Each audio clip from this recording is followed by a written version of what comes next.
I'm still unable to talk in the chat. It's disabled. Oh my God. It's, I checked all my settings. It is enabled, but they're having issues with Zoom. So I'm not sure how we get that back in play. Um, Hopefully tomorrow it'll be better. But yeah, I'm not able to talk yeah. at all. The breakout rooms feature is working. So once you're in your breakout room, you should be able to communicate with each other. But it is frustrating, especially if you want to share stuff. Yeah. Um, but the good thing is that at least I'm able to log into my account, and that part is fixed. Yeah, I don't know. I'm at my wits. Talking through the microphones is working pretty well though. It's okay. Yeah, it's so far it's good quality, and students have been able to talk. But it's just that if something you guys wanted to share with each other, that feature is Yeah. not working. Um, yeah, sorry, I Oh really no, that's no problem. okay. Well, thank you. We'll get started in about 12 minutes or so. So we'll see you shortly. Okay, perfect. All right. Thanks.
All right, welcome back, everybody. Just thought I'd share my screen on what's going on with Zoom.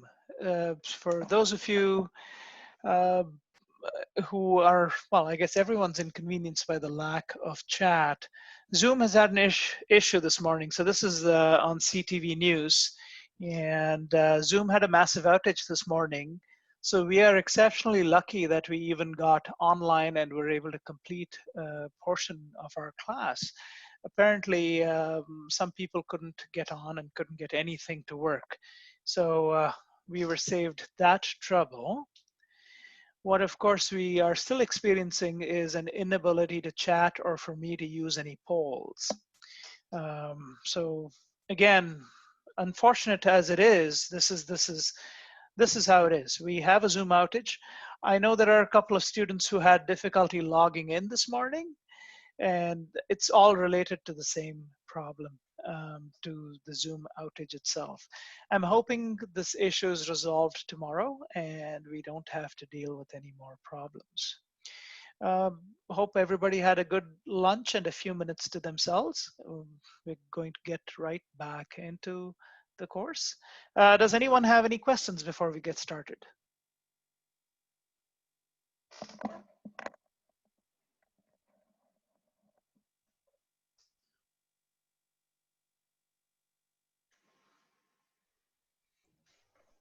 Okay, I have a response no, at least that feature is working. Well, I have 3 folks say no, I like that. Okay, very good. Okay, super. I had one question about the group assignment. Yes, of course. Who's this? Akifa. Sorry, Akifa. Yes, go ahead, please. I just wanted to clarify, like, our assignment is based on like which group number we are in, right? So like if we're in group 3, there's only one group assignment, which is the presentation. Yeah, so like if we're in the 3rd group, we would have to do like the 3rd topic. Correct. Yes. Correct? Sorry, Okay. that should have been specified. There are a couple more clarification issues. Do I see everybody in class? I only have 16. We had a 22% person class. So I'll give 2 minutes more and I'll clarify that and one more thing with all the attendees.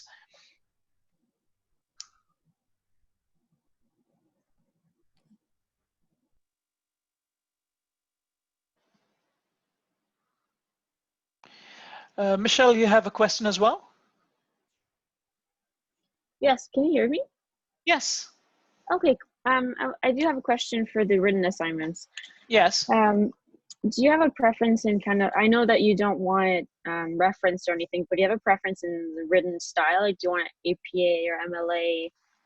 Go with APA. APA is pretty standard, and let's just keep it consistent between different writing forms. Okay, okay. Oh shoot, I feel like I had another question, but I'm not remembering. Okay, well, and I'll remember and I'll come back. Here's an opportunity. Keep checking the chat window because that feature is still off and it's not on my side. I've checked all my settings. I've worked with IT. Zoom's broken for today at least, and there's a big anyway. So all of you, if you don't mind, every once in a while try putting something in the chat window to see if it works. Melissa, did you want to ask a question? Yeah, I was just wondering, I heard you saying earlier and someone had asked if we needed a title page, and I know your answer was no, but is it okay if we do put one just to, like, I like to have it with my name and course code and everything? Is that okay? Of course. Yeah, no, it's not going to be held against you, but, you know, I'm not going to make that a criterion for marking the assignment. Okay, thank you. No problem.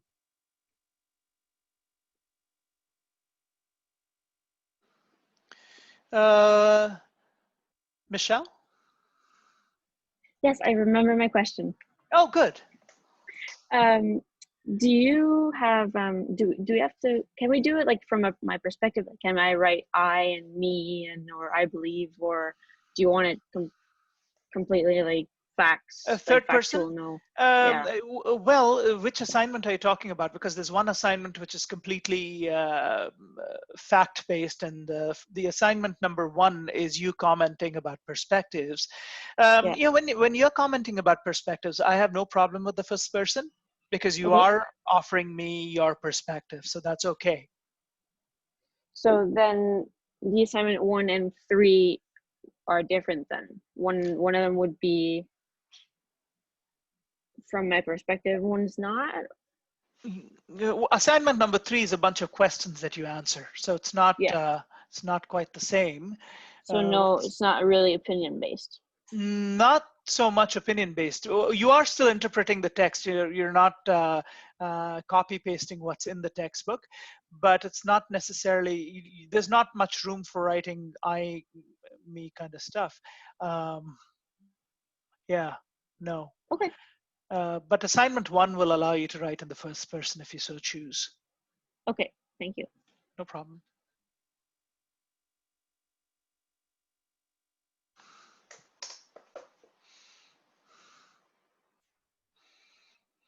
There's 20 participants. I'm going to get started. We're at 5 minutes after 1:30, so we've given sufficient time to everybody. Quick brief, if you didn't see it, there was a massive Zoom outage this morning affecting the entire East Coast. We are some of the quote-unquote lucky people to be able to be on Zoom. Some of the students had difficulty logging in this morning. It is all part of the same problem. We still have our chat disabled for no fault of ours. So what I would request all of you to do from time to time is just see if you're able to type anything, if you're even able to access the chat. It might be that we can't access it all day. That's quite possible. I'm hoping it's better for tomorrow. If it isn't better for tomorrow, we're going to have to figure out alternate ways for you folks to communicate between each other using a chat platform. I don't know what that'll look like, perhaps a Google-based something. The lectures itself, Zoom is, unless it completely breaks down, it is still the most convenient platform for me to do a few different things and me to hold longer lectures than 45 minutes or an hour, which is typically restricted by other platforms. I have been in touch with IT, and they have communicated with Zoom, but at this moment they're still working on the outages. So I had a very useful suggestion by one of the students, it may have been Kendra, to try and create a new invitation, but apparently that will not fix the problem because it is a massive problem. It's not just us. Okay, so bear with me. We're doing what we can, and so far we haven't missed too much in terms of the lectures themselves. So that's a positive. Okay, all right. I'm assuming we don't have any more questions, so I will get started as we talk about masculinities. Okay. So we spoke about gender order and hegemonic masculinity. What I want to talk about now is between 1990 and 2000, Butler's interpretation of gender and hegemony helps shift our attention to people's lived experiences other than this, away from the structural and cultural and social hierarchies. For Butler, the notion of hegemony emphasizes the way in which power operates to form our everyday understanding of social relations. And it's more on the focus of what power itself does in a top-down manner. So it orchestrates the way in which we consent to and reproduce the relations of power. So what she does is she conveys a mistrust of master narratives of any sort. So it's true critical gerontology in a sense. It's a very critical appraisal. Her insight argues that gender is performatively constituted the same way that one's choice of clothes is made, perhaps predetermined by the society and context and economy, etc., where one is located. So she directs our attention to how masculinities are performed. And she points out that there's a multiple system of authorities which are time-bound and place-bound and manage masculinities rather than a singular hierarchy where with one unfathomable ideal of what masculinity looks like. And it contextualizes all of this within social relations and histories and all of that. So now we come to never aging masculinities, the stuff that we spoke about many times.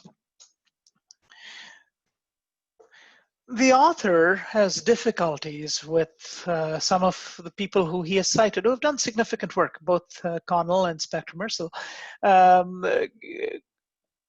Connell's masculinity theories when she studies old men's experience and sense of self. So the challenges with that is that it doesn't account for the fact that the guidelines for masculinity that older adults, older men try to use are typically guidelines of masculinities that are from the younger years. So Spector Mercil restates this, saying that the hegemonic masculinities that old men try to live by don't accommodate their own physical aging, and they don't accommodate their later life or post-employment lifestyles. And this is reinforced by other studies by Meadows and Dawson about being old and being a man, how old men offer a window, or how they try to incorporate hegemonic forms of masculinity through their absence from the space.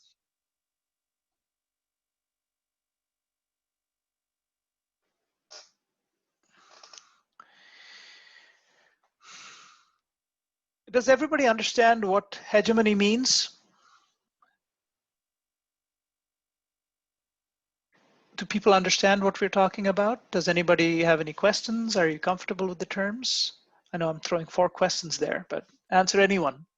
It's quite a new term for me. I kind of understand, but I think I need to read it about a little more and or have a little bit more of an explanation. Hegemony means a traditional setup. Okay, the simplest way to think of hegemony is a traditional setup. The hegemonic lens typically looks at, and oh, Brian has a response, wonderful. Yeah, so it's looking at an existing setup of structure. Brian, go ahead, please. So the way I understand it, correct me if I'm wrong, is that hegemonic kind of like means it's kind of like ruling or dominant. Yes. In context, right? So in terms of let's just look at jobs.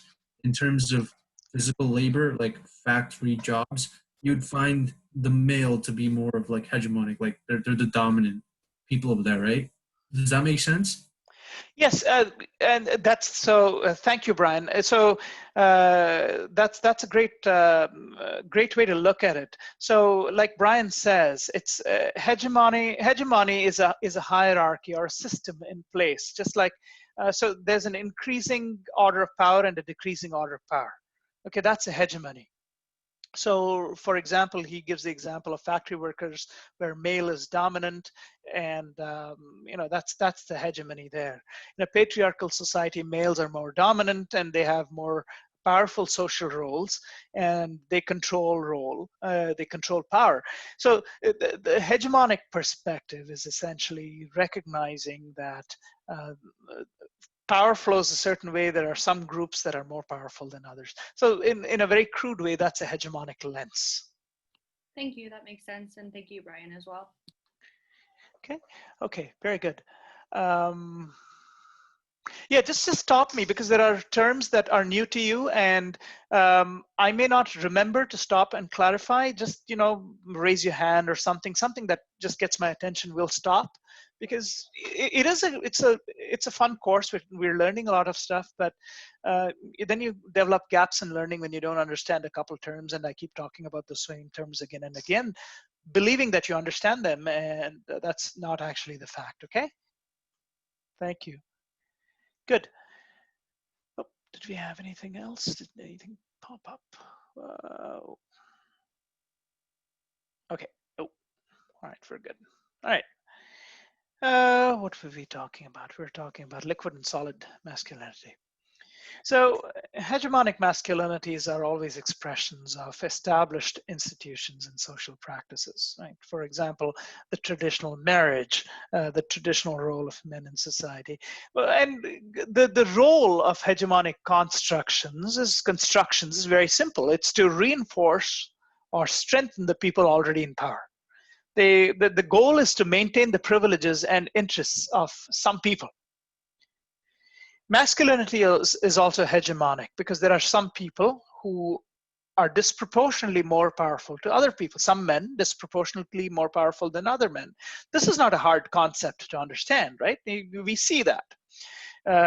Just you look at industry, the CEO, whatever reason, is significantly more, and that's a workplace thing, and there are tiers of climbing up in the workplace ladder, and so it exists in society as well.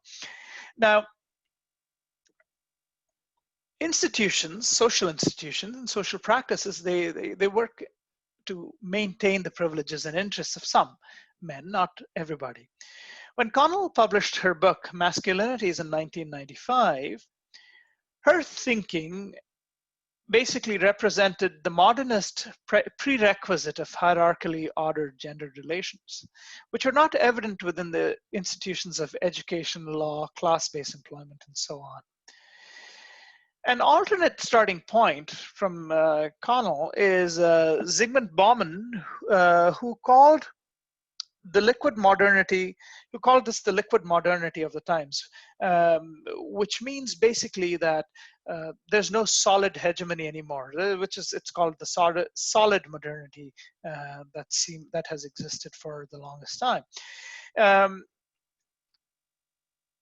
He recognized that most organizations were sort of masculinized. Social institutions and social practices, they kind of strengthened certain types of people. But masculinity, hegemony is getting, or modernity is becoming more fluid, in the sense hegemony itself is being deconstructed. The boundaries have been breaking down. Especially in the postmodern era, social life is starting to change because a lot of the existing structures of hegemony are breaking down, and especially in terms of gender inequalities. So the benefit of that, because of how it's been deconstructed, is there are multiple narratives for late life masculinities. And that's started to occur, and there's a recognition of that. So hegemonic masculinities, in the end, in postmodern terms, which is now, is actually quite short-lived. Most men live by quieter rules and not affirming to the traditional rules of masculinities. So that's kind of empowering in itself. So it's all these different thinkers coming up with all these different ideas and recognizing, and these observations that recognize that masculinities itself are being reinterpreted. There is a new hegemony coming up. There's a different kind of hegemony, and it's been around probably for the last 25, 30 years, which is ableism. Hegemonies, any time you have structures start to consolidate a certain way, creating people who are more powerful, immediately powerful, less powerful. You have a structure of that sort, and it's being supported by an institution. That's a hegemony. So the males being very well supported in different way, shape, and form, and eventually all males having more powers than females in a society, that was an older hegemony. It's changing now. In Western and Arabic cultures, hegemonic masculinities were basically the configuration of gender practices that supported the dominant and authority of some older men. So for example, if you're a guild master, you're a craftsman, you're a Freemason, you're a religious elder, property owner, family patriarch, you retained control of your own household as long as you were able. Now, obviously, you didn't have this kind of power if you didn't have money, if you had no property, if you were poor, you did not command respect, and you didn't have that kind of power. But with modernity, hegemony has changed, because what's happened is now you're more powerful if you're able. You're more powerful if you're youthful. So the focus has shifted as to who holds power. The new ethos of modernity, what it did is it disempowered the gerontocracy of old men. Gerontocracy is the holding of power by older adults. It also redefined what it means to be male, what it means to be masculine. And there's a more of a recognition to canonize or praise youth. So with the postmodern era, what started happening was old men were displaced. Retirement was introduced as a special place for the growing numbers of old men to go away to. with modernity across Europe and North America in the 1900s, what happened with gender relations is aging men became less and less present in vital mainstream masculinized places, in industry, in labor, in boardrooms. Even in contemporary circumstances of late modernity or post-modernity, the discourses of hegemonic masculinity is othering, which is basically saying that, well, you're an old person now, so you're the other, tell us that men cannot be both men and old. So even when you look at traditional hegemonic masculinity, it recognizes that you can either be a man or you can be old. So once you're old, you doesn't recognize that you still practice masculinity. So it is a problematic perspective. And when we think about hegemonic masculinity, the term old man becomes an oxymoron in a sense that if you're old, clearly your ability to be a man is diminished and so on.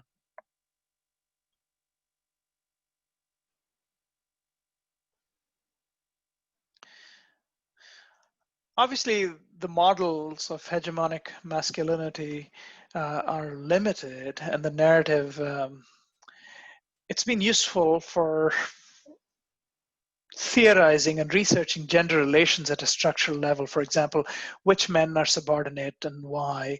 Why are men placed in a certain hierarchy? It's good to understand that construct. But really, the challenge is it doesn't really help us understand how men consciously and unconsciously locate themselves in embodying aging masculinities, and when they struggle with cultural narratives of never-aging masculinity. Never-aging masculinity is the idea that there's a script, this is what a man does, and it accounts for what you do as a man, and it doesn't account for what happens to you when you get past a certain age and you can't do what quote unquote men do. Anyway, so that's about never-aging masculinity. But getting back to the limitations of hegemonic masculinity, hegemonic masculinity also does not it recognizes structure. It recognizes all theories on hegemonic masculinity, recognize the structure, recognize the why of the structure, recognize maybe the cultural context of the structure, but they don't look at agency of old men. Everybody here, I should not ask the question that way, wrong way to ask a question. Does anybody want to understand the meaning of agency?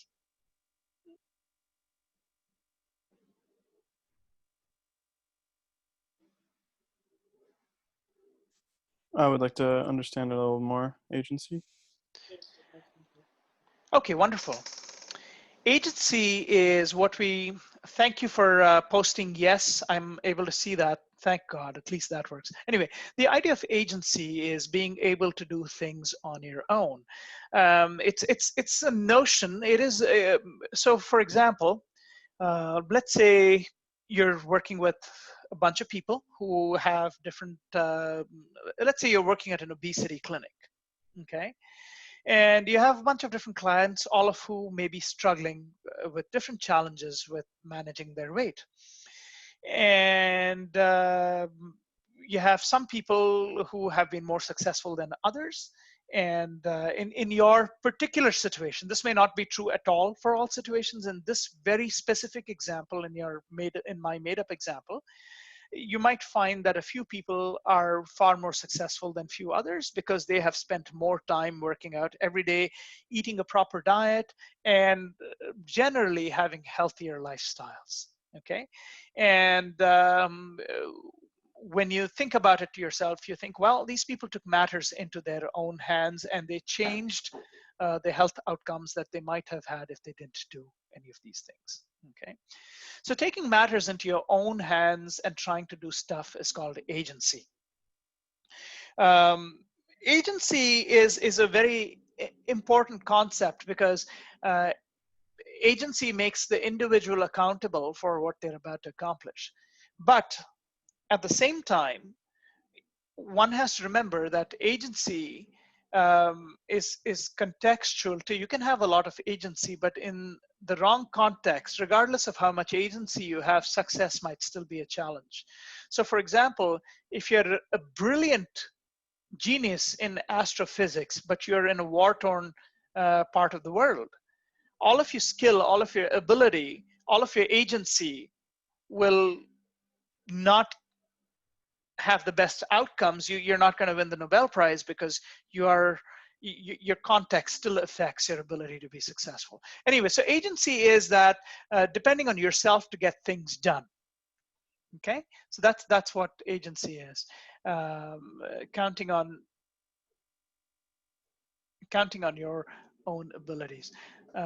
So hegemonic masculinity, one of the limitations of hegemonic masculinity is it recognizes structure and your position within the structure, but it doesn't recognize agency. And the challenge with that is when you think about it, if, for example, if you look at Canada overall, it's easy to say that if you are a woman of color with a physical disability, you're probably going to be at a significant disadvantage. That's what hegemonic social structure tells you. But it doesn't explain what would happen if you see a black CEO of a Fortune 500 company, or you see a black or an Aboriginal university president. You see what I'm saying? Because these individuals are disadvantaged structurally. However, they have been successful in taking whatever resources they've had and whatever effort they have to make themselves more successful. So they have employed agency to go ahead and accomplish different things. Does that make sense? Yeah, so like people who have like that more agency are able to do things on their own, like can do things on their own. Yes, they are able to push and support themselves a lot better. Oftentimes, even strong agency may not be borne out by the result, just because there are the structural determinants are even stronger. But for the most part, agency is helpful to the individual themselves in improving their own situation. Okay, that makes sense. Okay, so that's the meaning of the word agency. I know you asked me for a 30-second response and ended up in a 5-minute tirade. Sorry, that happens to me sometimes. But anyway, so hegemonic masculinity does not account for agency. There's definitely a limitation. Also, the lens of hegemonic masculinity ignores and maybe even belittles old men because it recognizes the limitations in ability, but it casts them as complicated, subordinate, and more of marginalized other people. So the author basically suggests that it's a good idea to look at Pierre Bourdieu's sociological theories of practice and of the body, and looking at the body as symbolic and physical capital, and look at his concepts. We'll look at his concepts in more detail. There's an entire section that we'll devote to that. It's called habitus, field, and this third concept called nomos, and we'll talk about them a little bit more. And basically look at that as to how the body itself is physical capital, and we'll look at other models of looking at aging men's social practices. Oh, well, I guess we get to habitus in the next slide. Excellent, good. So Pierre Bourdieu in 1984, he wrote a book called Distinction, a Social Critique of the Judgment of Taste. So this, what he does in his work is he critically addresses the ways that social inequalities are reproduced.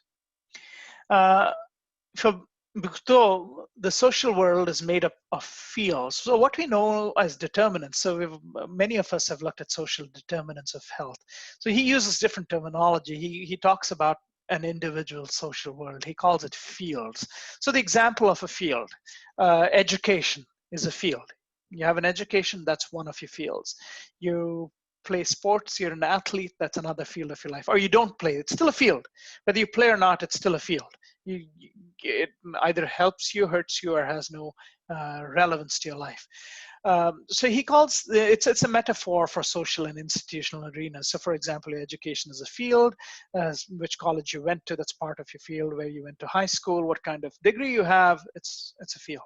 Your health is a field. Are you in good health? Do you have good physical fitness? Do you your appearance is a field. So these are all different fields. So it's within fields or domains that people compete for access to economic, social, and cultural capital. So for example, in your career, which is a field, you may be trying to move to your next promotion while playing sports in your group, or not playing sports at all, whichever. You may or may not compete for status, and so on. So his 1990 work, Theory of Practice, it looks at the way in which all of these fields, all of these determinants are intertwined with distinctive social practices that affirm and modify individuals' tastes, which he calls habitus. Tastes, practices, preferences, that's what he calls habitus. And what they do is all of these fields intersect and they reproduce your setting's social inequalities. So the concept of habitus is central to Bourdieu's theoretical framework. Now, to explain habitus a little more, the way Bourdieu defines it is habitus is the relatively durable patterns of judgment, perceptions, and preferences. So it's something that you can consistently expect from an individual because that's their habitus. So it's collectively called, what we call taste, and it's influenced by many things. Oh, we just have Kendra back here. Sorry, just a second. We'll get this back. Okay, there we go. So it's influenced, even though you have a bunch of judgments, perceptions, and preferences, it is influenced by your generation. It's influenced by your social class, your ethnic group, the university you went to, the college you went to, or the retirement community that an older adult lives in. So to understand habitus better, it's good to think habitus is very personalized. Each person has their own habitus. So tastes are individualized and they're not. They're individualized to the person, but they do have some leanings from the general group they're from geographically where they're located, from their family interactions, from their childhood development, from their memories. So there are cultural foundations that distinguish one group from another. There are broader collective differences, social classes, everything from the kind of clothing worn, to whiskeys drunk, to political rhetoric and colloquialism, to what kind of food, to where someone might want to inject heroin. And they reconstruct inequalities in capital and produce the boundaries between groups. One man's habitus, one individual's habitus, one man's habitus is basically his schema of dispositions, preferences, and routines that guide his masculinity and his class practices. So for Bourdieu, habitus is the subjectivity that constitutes the core of self.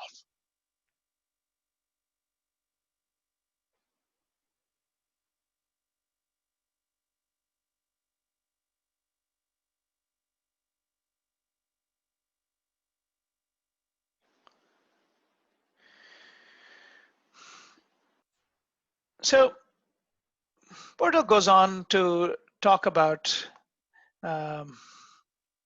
basically collective expectations.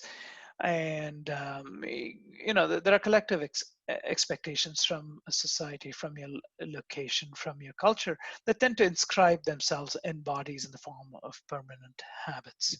And this quote unquote permanent does not, it's permanent only in that context. The set of dispositions and schemas in in men's individual experiences, it produces different patterns of practice based on the change in concept that can change.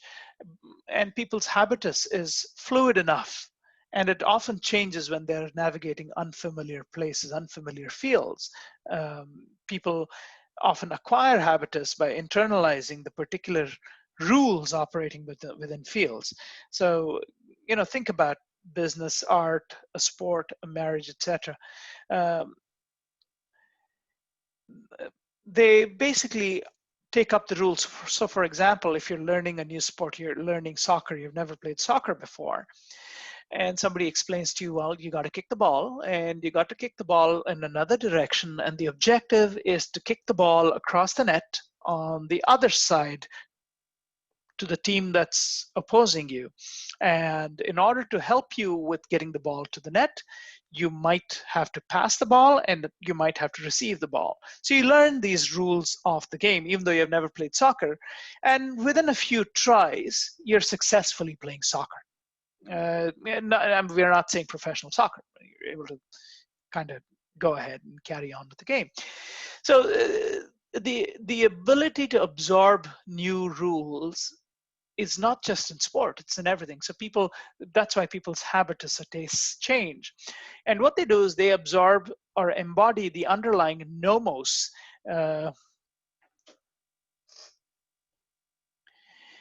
And nomos is the fundamental principles or rules of the game of a field. Every field, every determinant has a bunch of rules. So you only need to think of the impulsive decision made. So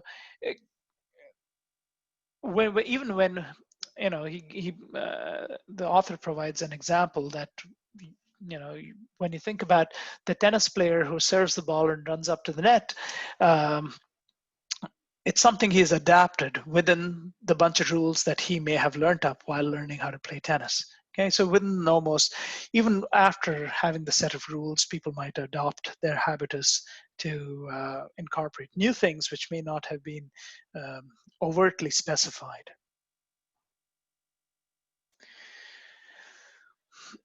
Social reality exists, so to speak, twice in things and in minds, in fields and in habitus, both outside and inside social agents. And when habitus encounters a social world of which it is the product, it is like a fish in water. It does not feel the weight of the water, and it takes the world about itself for granted. So Bourdieu and Vauquin, who is his fellow author, they explain this. So to illustrate this, an old man talking with his quote-unquote mates in a British pub, or an old man sitting for his morning coffee at Tim Hortons does not feel out of place. Talking about sports and talking about politics in familiar places is the old man's day-to-day life. The old man might have other interests like collecting stamps or collecting coins or reading a new novel or biography, but he might feel very out of place in a book club where it's heavily populated by women and the methods of their conversation.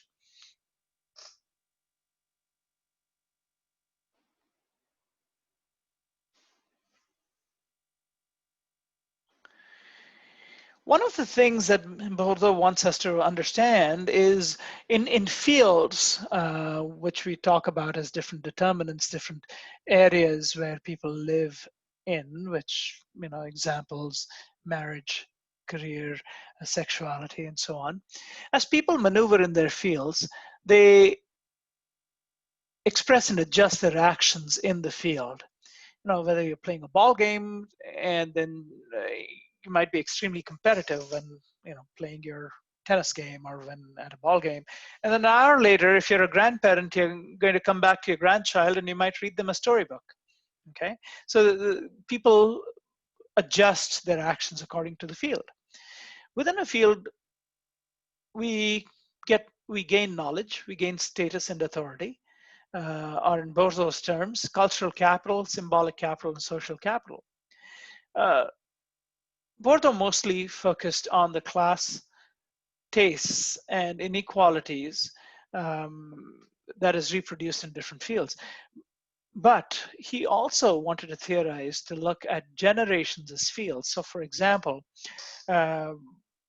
we talk about the boomers, we talk about Generation X, we talk about millennials. But the term generation itself can be troubling for sociologists and gerontologists. Generation, we typically define it as a cohort of men and women raised with the same formative historical and social context. For example, the Depression generation, the post-war boom, millennials, so on. So it's the formative historical and social context that create a common, a shared and influential generational consciousness, and it predisposes members within the generation to engage in practices, develop certain tastes, uphold certain values that keep up with the time that they were raised in.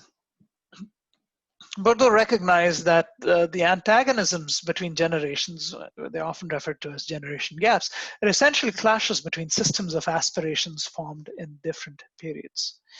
So each generation essentially is an age cohort that has social significance by virtue of constituting itself as a cultural identity. And that's why he wants us to think of generations as field themselves.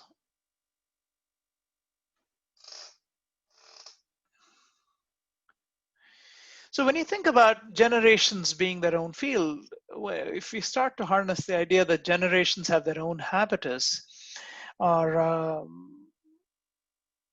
generations share several portions of the habitus, many observers argue that the rise of youth culture in the 60s in US and Canada created desires and values amongst the young baby boomers at that time that made them very different from the generations before. It was the aspirational values were shared both by the working class and by the middle class. And the baby boom cohort was essentially anti-traditional, liberational, rebellious, and in pursuit of what they thought was quote unquote new. This generation basically has maintained its habitus or its preferences and tastes of reflexive individualism. There's a strong focus on individualism amongst the boomers, and its preference for choice and agency. Okay, and individualism is very much often reflected with agency. Go it yourself, go against the flow, go get it done, and no matter what. So that's part of agency. When boomers aged, especially with the US boomers, they took with them many of the values, habits, and tastes of their youth.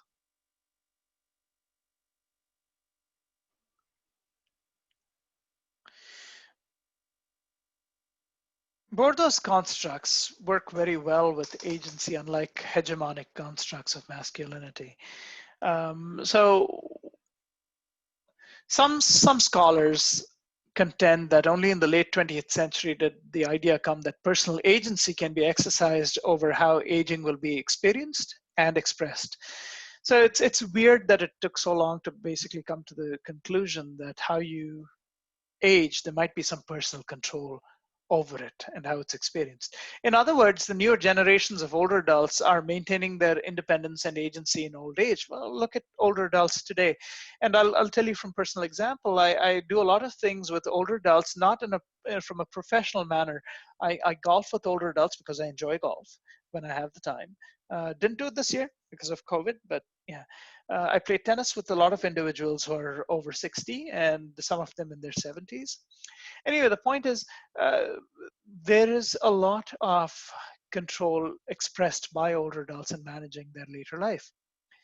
It definitely challenges the imagery that old age pivots on decline and dependency. There's a lot of qualitative research and media articles that affirm how the fields that characterize later life and bear the are having the trademarks of the boomer generation, their active lives, agency, independence, and resilience are quite evident in sports that they play, how they date. There are lots of older adult dating websites now where they can meet people, and in their sexuality. In light of these and many other situations, we know that while aging will gradually transform a man's tastes and habits, the habitus of an old man will also reflect his fields of experience and his past opportunities. As he ages, his habitus will gradually convert to a fish in water subjectivity from a fish out of water encounter. And that's an interesting way to think about it, such as when aging men first look at post-employment life as retired, it's a very fish out of water experience. but within a relatively short time, because of all of these different factors and agency and control over, or what they want is control over their lives, it's a very much subjective fish in the water kind of experience. So Bourdieu's conceptual vocabulary obviously is very assistive to more imaginatively discuss existing and upcoming generations of older adults.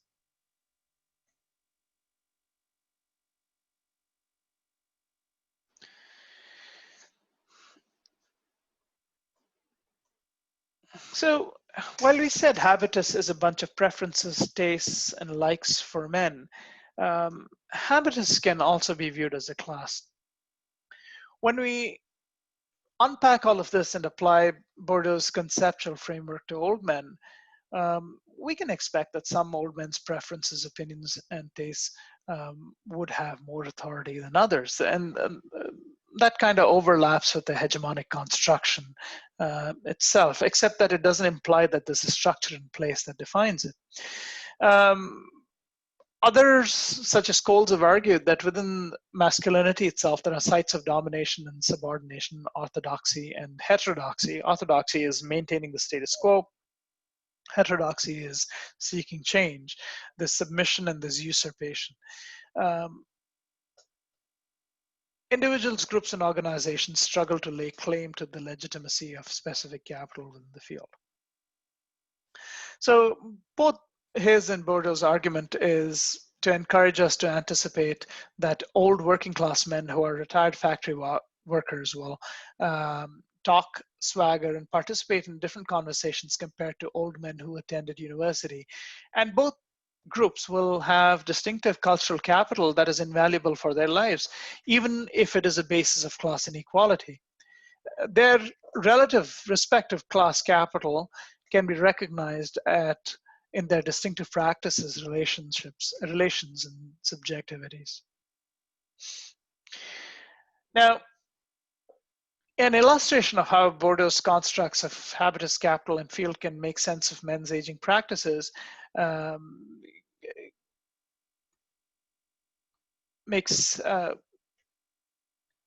so if you look at these Bourdieu's illustrations of his habitus, capital, and practice, it makes sense of men's aging practices. Bourdieu and Schoenberg, they uncovered certain ethnic dimensions. So they started looking at African-American advanced middle-aged homeless men in San Francisco who shared fields of encampments, poverty, and heroin use. The men constructed different income generating strategies and styles of heroin injection that were rooted in legacies of the underclass and their race. So when he looked at these people injecting heroin, most of the African-American men remained in contact with their relatives. There were both kinds of homeless men. You had the African-Americans in his study, he looked at African-American homeless men who injected heroin and white homeless Americans who also injected heroin.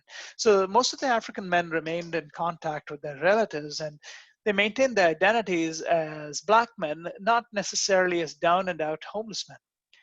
They also maintained a thick dynamic social contact between their family and acquaintances, and engaged in consensual sexual activity as well. They refused to beg for money, and they would not do it because they would also not do day labor jobs such as sweeping sidewalks or unloading trucks, as many of their white peers did, because they saw this as stooping down. They frequently and they fervently criticized the relationships that the white homeless men had with their employers as being similar to slavery, because the odd job working conditions were seen as demeaning, exploitative, and feminizing. They saw themselves as being successful, streetwise outlaws who resisted the apartheid field of being homeless Black men. And they championed a habitus that is connected with the discourse of resistance. And they basically positioned themselves as outlaw men that valued risk and rebelliousness as well as ingenuity. Of course, they were also engaged in theft, and they saw it as a representation of skill. By comparison, the white men in this study were outcasts from their families, and they were loners within the homeless population. They had become down and out failures, and they looked dejected. Their shoulders were slumped. They were despondent. They avoided bathing. So you can go ahead and read the rest of this description in your text. The point that I'm making here is the habitus itself. Within this large field of homelessness, the habitus itself of the choice, the tastes of the black homeless men and the white homeless men were different enough for them to be distinguished as two separate classes.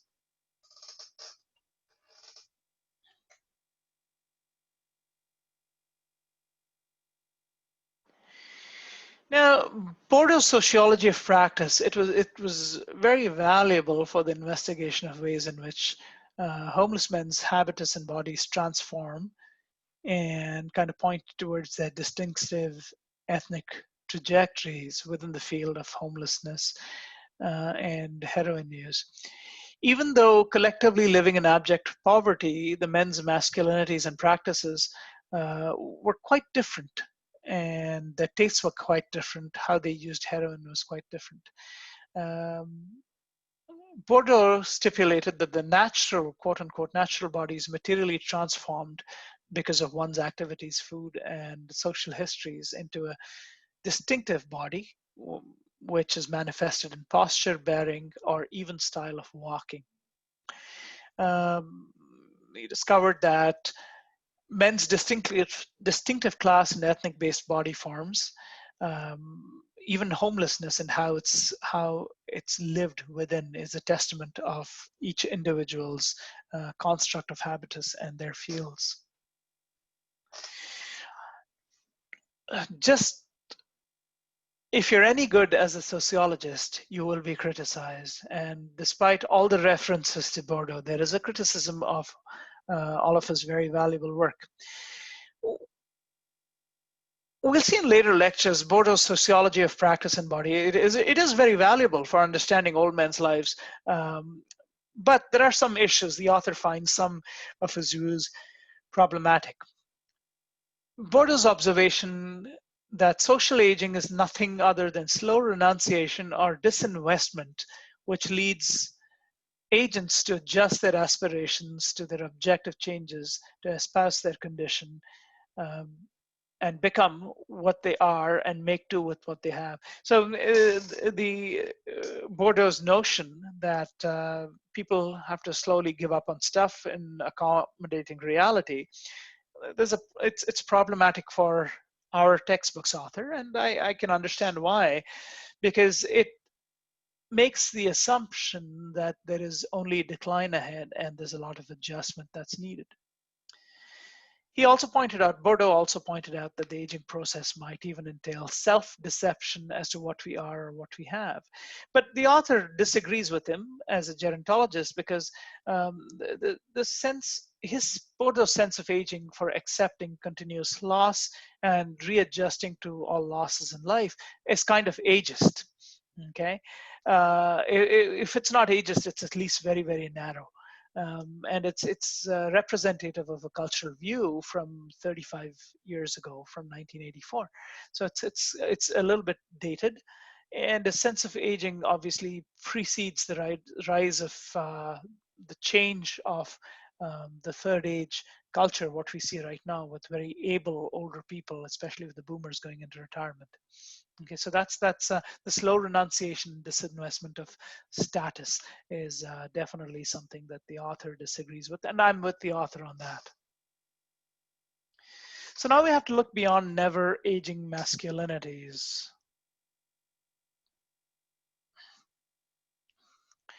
So the author ends chapter 1 with a yet to be substantiated argument that late middle-aged and old men have been and remain vulnerable to cultural authority of never-aging masculinities.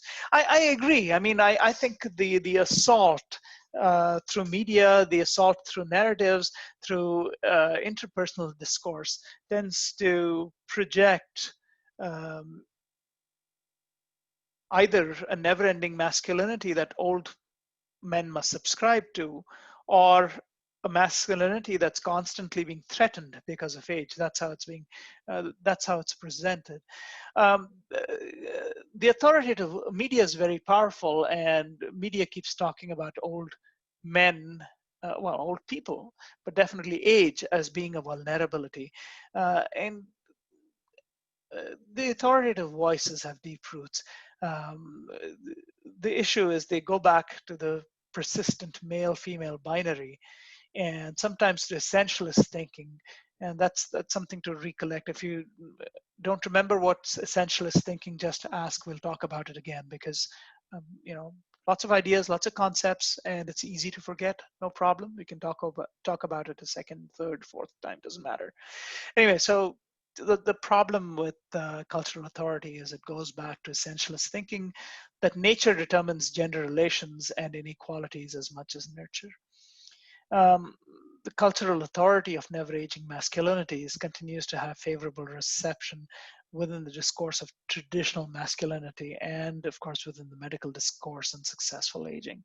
Successful aging is a horrible term. I absolutely despise that. Cultural ideologies tend to ignore the breadth of masculinities and the range of masculinities. Cultural ideologies that affirm never aging and traditional masculinities, they ignore that gender is a configuration of practices which is anchored in time and in place. It's also ignored that gender always has an age, as per the traditional view. Young, middle-aged, and old men, they all practice masculinities, and they're all age specific. Younger men amending their habitus for their first, quote, in a relationship status on Facebook, or I don't know what young people use these days. People tell me if I use Facebook, I'm old. I don't know. But old men moving into fields of aging masculinities and outer spaces of never aging masculinities. That's a new change. The men's amended habitus and fish and water performances can reveal how little or how much their habitus is either ageless or age mindful. So how an older man performs as masculinity represents how their particular habitus is. Performance of masculinity also reveals people's embodied class and ethnic and place habitus, something that Bourgeois and Schoenberg, they have also demonstrated in their investigation of aging homeless men in an urban sanctuary. So the summary of chapter 1 and the end of this lecture, prominent researchers, obviously Connell, Schoenberg, Bourgeois, Bourdieu itself. So they've argued that every community has multiple masculinities, which are all distinctive configurations of gender practices, going from ideal to subordinate and marginal. Bourdieu's Sociology of Practice, referenced quite a bit by the author, it urges us to recognize that observable configurations of practices are embodied and practiced, and they reproduce social inequalities because that structure is meant to benefit only a few. It's not meant to benefit all.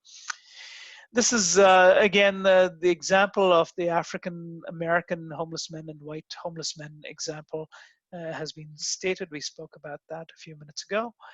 And obviously, the chapter starts with a review of the model, and it shifts to Connell and Bourdieu's sociologies and talks about how never-aging masculinities are essentially ageist and ignores later life and casts old men into stigmatized statuses as diminished, emasculated, or simply old. Obviously, the newer studies introduce the idea that old men amend and change their gendered habitus in fields and keep aligning and adjusting their masculine subjectivities with their new practices. And that is it for chapter 1. I'm going to pause a little for some questions. We'll give everybody a little bit of a break before we move on. Do you folks have any questions? Did anyone test the chat window? Oh, Brian. Okay, we have 2 people with their hands raised. Brian.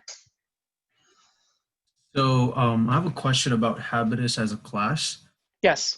I'm not sure if I understood it properly, but this is what I've been able to gather so far. So, a set people, like a set of people with a common habitus, would they be perceived as a class? Is that what you're trying to say? A class itself is a habitus. So, for example, if you are wealthy, okay, so you're a wealthy individual. Let's go back to that slide a little. Let's see if we can pull that up.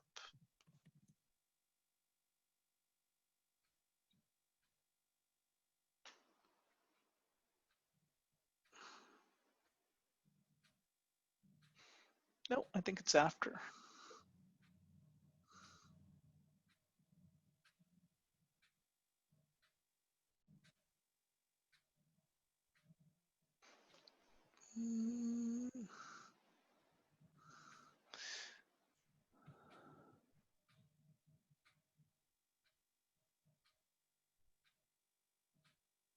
Sorry, Brian, give me a second. I'm trying to relocate that slide so we can talk about that more specifically.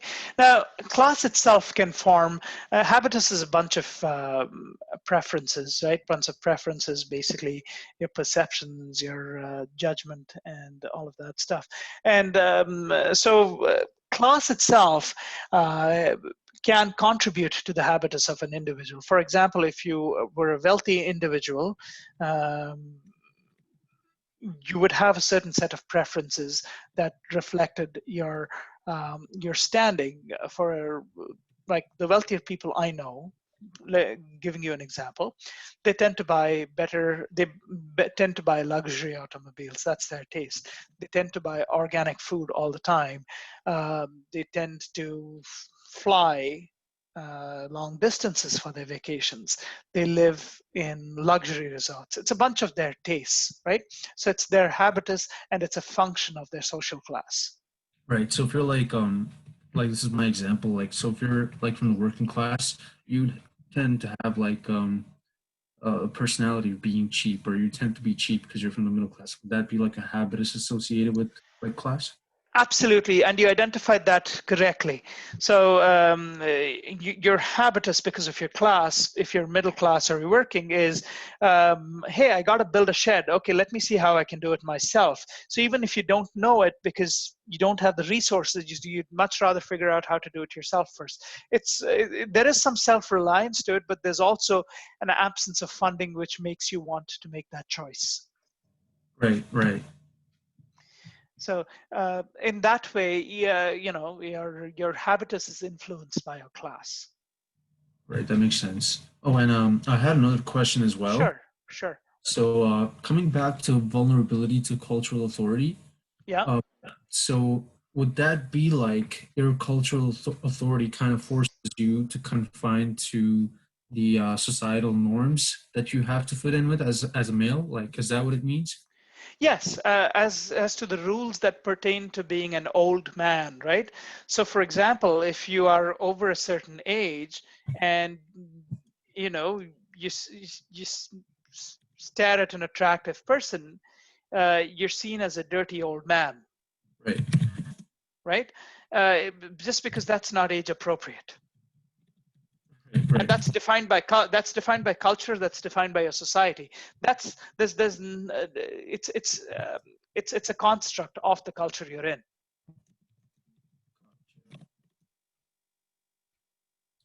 Okay, I thank you for answering both those questions. Okay, I understand better now. Okay, no problem. Okay. I guess we have next. I'm just going by order. I don't know if Michelle was first, or Akifa was first, but in my list, Akifa shows up first. I wanted to clarify about nomos or not.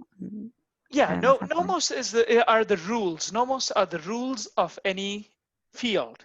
So Okay. let's So think they have about. nothing to do Sorry, with go like, ahead. habitus. Sorry.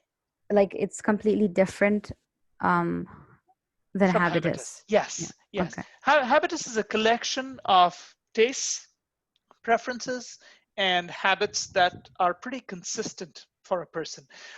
For example, if let's say I'm going to talk about a feature of my habitus. If I walk into A&W, because of who I am, because of my choices, I will always pick a certain kind of burger, a certain kind of pop, and a certain kind of side. Mm-hmm. Okay. And my wife unerringly can predict that this is what I will order when I walk into an A&W. Now, that's part of my habitus. That's part of my preferences. My brother's habitus is quite different. When he walks into a fast food restaurant, it's almost impossible to predict what he will have because he chooses something different every time. Mm-hmm. That's his habitus. It's a sum of his tastes, habits, preferences. Nomos are rules. So rules within a field. Field is different from habitus. Field is an area, a domain. So let's pretend that playing ping pong is a field. Okay. There are rules for playing ping pong. In your ping pong club, assume there are 20 people. Some are better than others. Some are not so good. And then within the clubs, you guys interact with each other. You all have relationships, and there's a hierarchy of who's more liked and who's less liked, and who might be preferred if they had to have a fun game, fun tournament or some sort. So that's all within the field, and there's a hierarchy within the field. Nomos is the set of rules that goes around being in the club. So it's not just the rules of the game. It might be the rules of being part of the club and how you interact with people. You might be a very good ping pong player or table tennis player, but you might be very offensive to people, so they may not like you in the club anyway, right? So, so Nomos is a bunch of rules within a field, and depending on how you define the field, there are rules inside of it. Can laws be considered nomos? Within our day-to-day lives, within our legal existence, sure, yeah. Okay. All right. Okay. Thank you. No problem. Michelle, you're up. Just to follow up quick on the nomos, could you maybe give a different example? Okay, let's take the example of attending a Zoom class. You're all in a Zoom class, right? This is a field. This is a class. This is a field. There are several rules of this field. Let's talk about the nomos of our Zoom class. Stay on mute till you've raised your hand and I've given you the okay for you to comment. Attempt to chat when you can in the chat window. I'm sorry, that doesn't apply today. Otherwise, pay attention in class and you know, ask relevant questions to understand different concepts and ideas. Okay, so just specific rules for different settings or different circumstances. Correct. And it may not just be a Zoom class, it may be rules for going to the grocery store.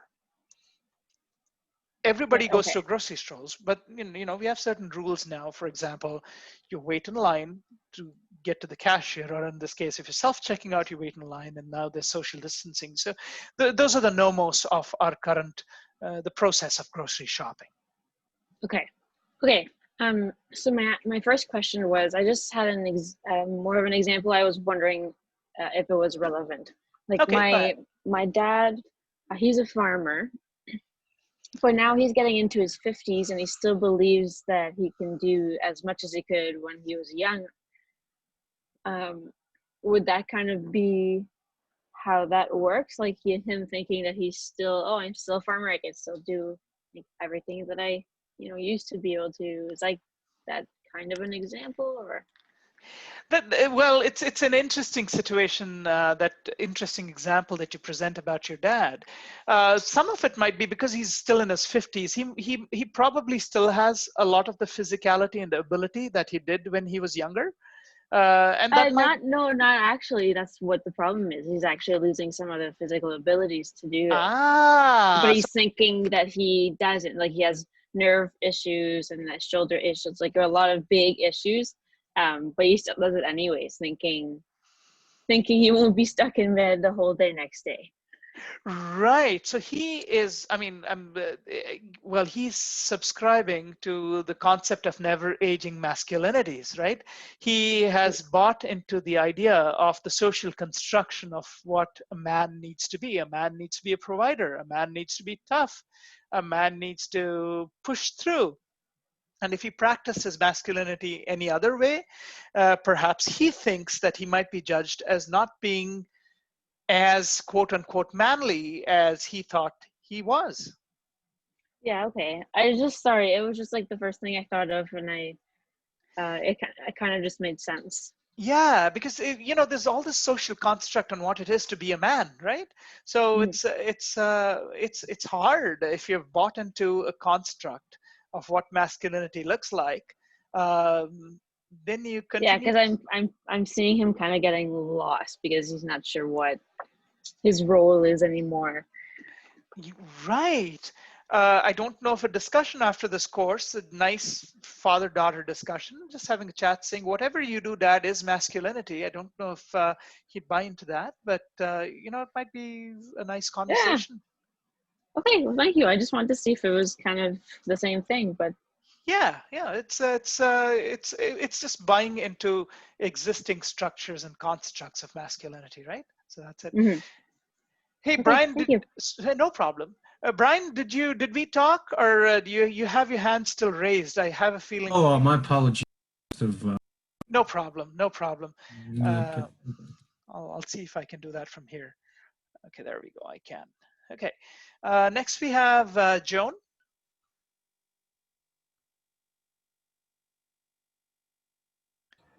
Yeah, sorry.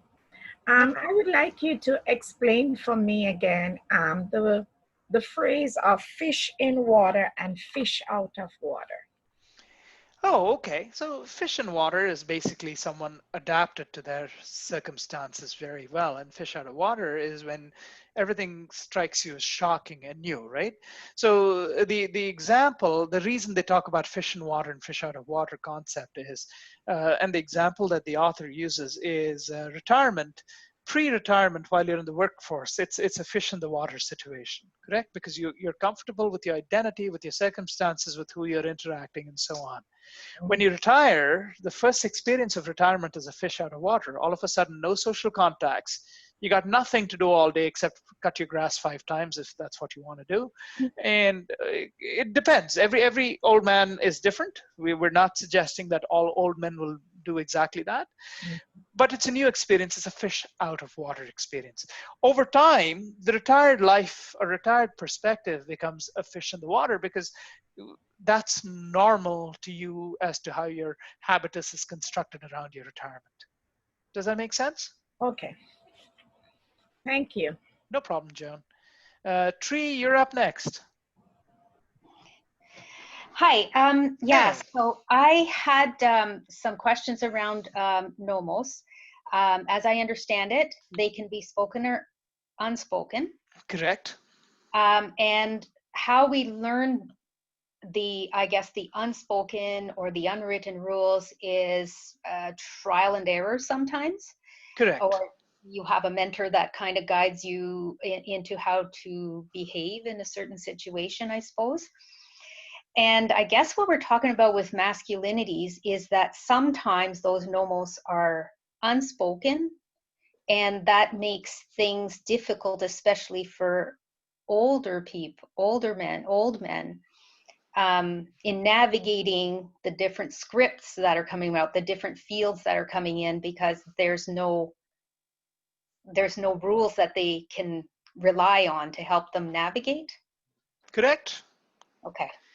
And Tree, thank you for that question. That's I'm chuckling here because it's just bringing to light so many examples I see on a day-to-day basis. Okay, often things that I see is nomos is, as you explained, is a bunch of rules, and especially when as masculinities are concerned, a lot of those rules are unspoken and they don't get discussed. Now, in a post-modern, post-feminist world, I'll take the example of sexist conversations or sexist comments, okay? A lot of older men don't realize that some of the things they say are awfully sexist and offensive. But they continue to say them anyway because other men do not correct them. They don't tell them what the rules are. Okay? So they go out and they talk about, and it's particularly prominent when it's a group of old and young men sitting together at a dinner table who are not related to each other, and the young men are quite sensitive to the post-feminist ideologies and the older men aren't. and then something inappropriate comes flying out of the older person's mouth, and the younger guys are sitting aghast. They're like, how did he even say that? Because the older adults, they are practicing their masculinities, but they haven't learned the nomos of conversations on different topics and what's okay and what's not in certain social settings. It also accompanies itself when there's conversation about race and racism. I've heard, if I had a buck for every time I saw, not every time, but many times I have older white men tell me, you know, I have a friend who's Indian. Or my ex-cousin's so-and-so wife is Indian. And some of them will proceed to ask me, I know Mr. Patel from so-and-so. Do you know that person? Like, well, so it's all of these things. The rules, because they get unspoken, they're especially amongst men, the rules are often unspoken. With older men, with younger men, typically what happens is older men will mentor them, and older men themselves, unless they have very close, very aware friends, don't get the mentorship in several fields. Now, these are two small fields, but it's several different areas. There's an absence of rules for them to clearly work with. Does that even answer your question, Tree? Or? Yeah, that's excellent. Thank you. No problem. Thanks. Melissa, you're up. Hi, so I just have 2 questions, and it's kind of in regards to the intro stuff, if that's okay. Yeah, absolutely. So the first one was about critical theory. So I know you were saying that there is no single critical theory and it's different from traditional theory, but I didn't quite understand what you were saying about something about freeing from the norms or the normative masculinity or something like that. That was my first question. Okay. And okay, so let's get to the first question first, and then you can ask your second question. So now let's start with the fundamental question, or I'll explain it because you've already asked me a question. I don't want to ask you a question in return, not just because we are trying to get things done relatively quickly. So theory, basically what it does, especially in sociology, is you have a bunch of facts, and then you have a statement that puts all these facts together and creates a picture for you, or story for you, explains the whole picture. That's what a theory does in sociology and liberal arts and so on. It's an explanation of things, of how things work, okay? Now, what a theory does not do is while it explains stuff, it doesn't necessarily free you from the burden of what's happening. So theory could explain why people of color are oppressed in white dominant societies. Okay, a theory would do that. But a theory, while it explains that, does not critically evaluate why it happens and what are the different factors and what it would take to make that not happen. How would it make it equitable for the people who are encountering or who are in the context of this lived environment? So in that sense, a critical theory is different because it will address the immediate reasons for that inequality. So for example, if we're talking about racism, it'll go ahead and address the fact that people are discriminated against because of their physical appearance, because of their cultural values, because of their accents, and so on. So critical theory essentially chooses to explain the inequalities explained by a theory. Does that make sense? Yeah. Okay, so it essentially dissects an existing explanation or many existing explanations to provide the reasons and a way to deconstruct that theory and to create a new reality, to reconstruct the reality. You can't really create the reality without it happening. So but it creates the foundation for that. Okay. Okay. The other thing was that when we were talking about late and later life, yes. I was just wondering if you could explain the 4th age, because I heard you talking about the 3rd age, but I didn't quite get the 4th age. Oh, okay. So the way they're talking about, so what the author wants to do is third age. He wants to talk about the part of life, post-employment life, where you're still active, you're still healthy, you're still doing stuff, you're still very, very independent.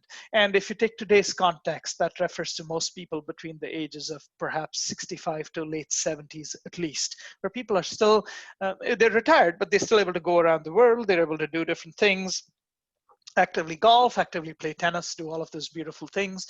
They're in pretty decent health. They may have a couple different medications. So that's your third age, where it's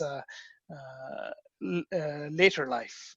Okay, so it's post, and then late life itself is the fourth age, which is characterized by a sudden drop in health, multiple conditions, some level of dependency or complete dependency, and a pivot towards poorer health. So that's your later life. Perfect. Thank you very much. No problem. Tree, did you have another question? You still have your hand up? It's okay. Sorry, I forgot to change it. I'll fix that. It's not a problem. I can do that too. I just didn't know if you had a second question. We have Kendra. Kendra, what's your question? Hi, yes. I'm just wondering actually, so I got kicked out earlier. I'm not sure if anyone else was having that issue. So I recognize that you're recording this session, and I'm just wondering if you're able to send it out after, because I missed some of the questions earlier, which I do think are valuable. I was able to kind of make some notes based on other students' questions, which was very helpful. But I'm just wondering if you're going to send it out after so that I can perhaps catch up on anything that I missed during the time I was kicked off. Oh, okay. Well, okay. So several things. Since you kicked off, Kendra, you probably missed the initial part where I shared the news of a massive Zoom outage this morning all over the East Coast. No, I did receive that. So, okay.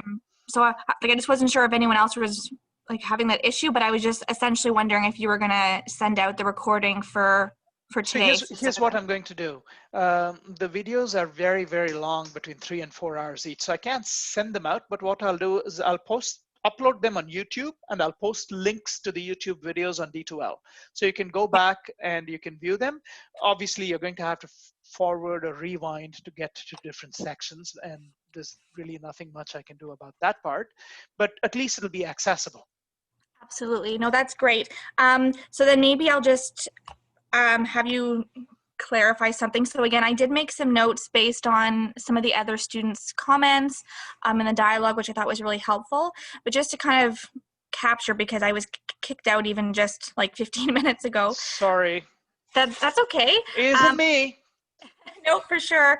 I just wanted to have you kind of clarify my understanding with regards to field. So I'm understanding that there are different determinants or like environments that essentially set social positions for people, and that the nomos are the rules for those fields. Correct. Okay. So is there any like examples of what, like, for example, like I know like a field can be anything, like you even mentioned like recently that this Zoom call could be considered a field, but in the context of the population type that we're dealing with, can you provide some examples for me? Let's think about a field for the population. Well, you have to consider everybody. We can't just think about older adults. Older adults have consistently experienced different fields, right? So one of the fields, let's say health. Health is a field, okay? Health and healthcare is a field. So we'll pick that as a field. There are several rules to this. There are several things that comprise the nomos of this self-healthcare field for older adults. Some of the rules are you go for your regular checkup. Some rules are you take your medication every day. You continue with the testing that you're supposed to do for yourself. These are different kinds of rules. You make sure that you call in your prescription ahead of time. So depending on who you are, if your field is health, if this is the field is self-healthcare maintenance, let's call that a field. These are the different rules that you have to follow. Perfect. Thank you for clarifying. No problem, no problem. And Kendra, just to mention, I tried your method of, I actually got in touch with Zoom, and they told me that it doesn't matter, the chat is just offline for too many people today. So even if I'd created a new link and stuff, it wouldn't have worked, but hopefully tomorrow. Okay, great, thanks. Thank you. Melissa, you're up. Yeah, so kind of after what Ken just said about posting the recordings, I have actually, like, because I didn't know if you were going to post the recording and or the slideshows. So during this whole time, I was writing out the slideshows and kind of trying to keep up to everything you were saying. But are you going to be posting the slideshows on D2L or just the recording on YouTube? I can do both. It's not a big deal. Okay, because I would like to have a copy of the slideshows if possible, and if you can do it before, if not, that's okay. I was just curious as to what you were planning on doing. Yeah, no, I can put them both up. It's not a big deal. Okay, thanks. No problem.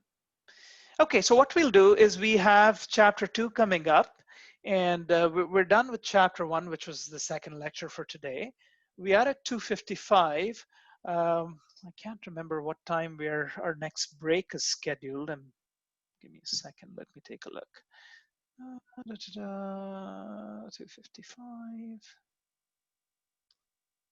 Okay, so it's almost 3 o'clock, and we have a 3 to 3:15 health break.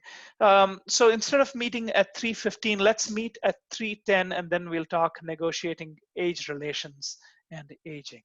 Okay, so we'll adjourn for 15 minutes. We will see you all back in 15. You don't have to log off. There's no reason to log off now. So just, you can mute yourself and turn off your video or whatever, and take a break. We'll see everybody in 15.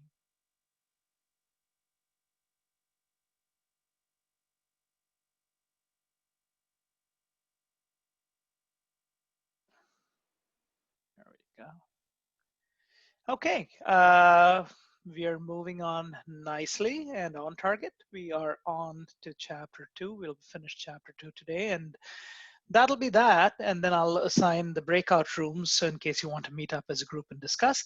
I'll leave the breakout rooms, well, this is how I'll have to do it if I have to post the lectures for today online, is I'm going to have to stop the Zoom meeting just so I can post them on YouTube. But at the same time, in order to enable you to do the breakout rooms, so I will stop the meeting. Everyone will unfortunately get temporarily booted out. Just hang on for about, say, 10 minutes. I will restart the meeting. All of you can log back in. Then I'll create the breakout rooms, and I'll leave them open for 8 or 9 p.m. tonight, so you guys can continue to discuss, consult, or work with each other for your presentation or anything else that you would like.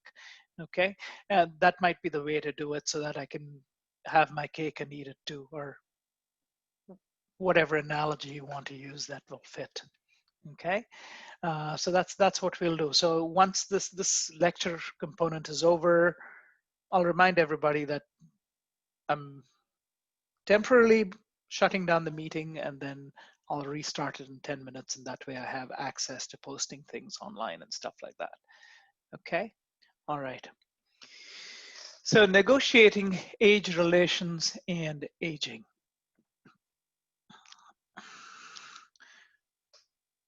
So this is based on chapter 2.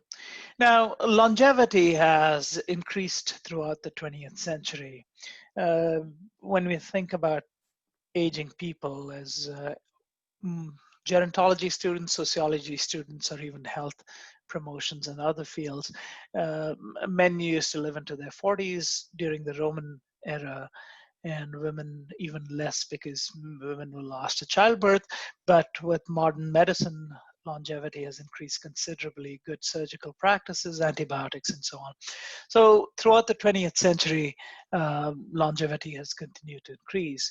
And from the sheer size of the baby boomer generation post World War II, the soon to be and existing cohorts of old men within Anglophone countries and developed Asian countries are an increasingly large segments within their nations. in our country, older adults will soon be 25% if they're not already. Now, just within men, they are a diverse group, but in terms of their gender practices and aging trajectories. Now, these facts, however, are clouded, if not ignored, by the ageism within gender relations and the ageist stereotypes within never-aging masculinities. The author talks about Susan McFadden's comment about a needed image of aging, one that doesn't split frailty from strength, one that does not cast aging into polarities such as successful and unsuccessful. It's just aging. There's no successful or unsuccessful, right? It's just different trajectory of aging. And same, it's not strong or weak. It's a different trajectory of strength. So Susan McFadden argues that old age should be portrayed as neither golden or as badly tarnished. What we will focus on this, I would say, relatively short lecture compared to the previous ones, is how men experience age relations and how their aging is theorized. This is from Kaufman. The old Americans I studied do not perceive meaning in aging itself. Rather, they perceive meaning in being themselves in old age.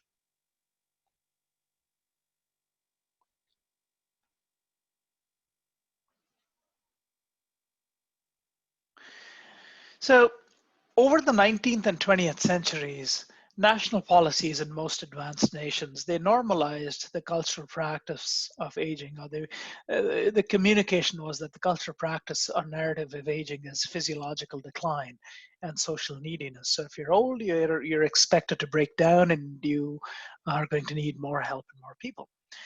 This public consciousness transformation took place in the 18th and 19th centuries.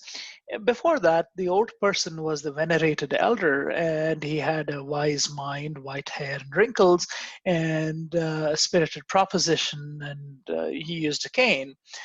It was quickly replaced by the modernist veneration of youth, the fit body, the hardness and strength of the body. It's interesting that the old adage of what age signifies is still applicable in cultures which haven't modernized as much. Kofi Annan, who was a former United Nations Secretary General, often said, in Africa, when an old man dies, we lose a library.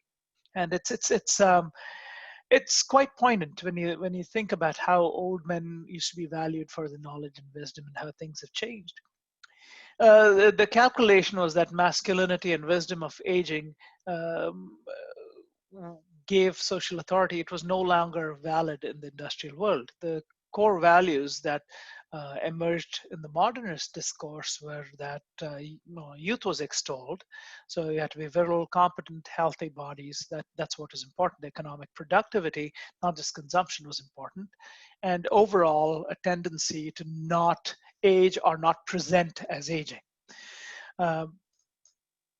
Aging in the modern era was cast as decline.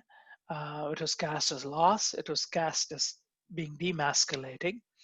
And it spawned a medical geriatrics paradigm of health, aging as a health problem. I don't know how many of you know this, but several research groups in Europe and the United States are now arguing and championing to fight, quote unquote, fight aging as a disease. And it's very interesting, as I'm trained as a biologist, and obviously lots of experience in sociology now, and that idea does not appeal to me. It's the portrayal of aging as a disease and a condition which needs to be cured. But that continues to be the problem, and we have an entire chapter in front of us. I believe it's perhaps our 5th or 6th lecture where we talk about the medicalization of aging and the medical perspective. So anyway, when David Fisher said, he studied in 1978. He looked at the development of the cult of youth in the U.S.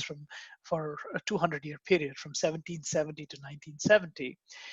What he did is he discussed the up and characterization of old men as oppressors Old men held power pre-industrially, but they were characterized as oppressors, and the modernist cry was for all non-aged men to unite against the legacy of gerontocracy.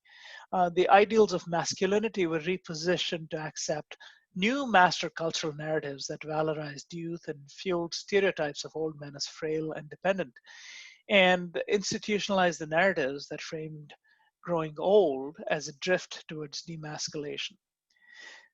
What happened with such values is they questioned the premise that old men were wise and should be respected.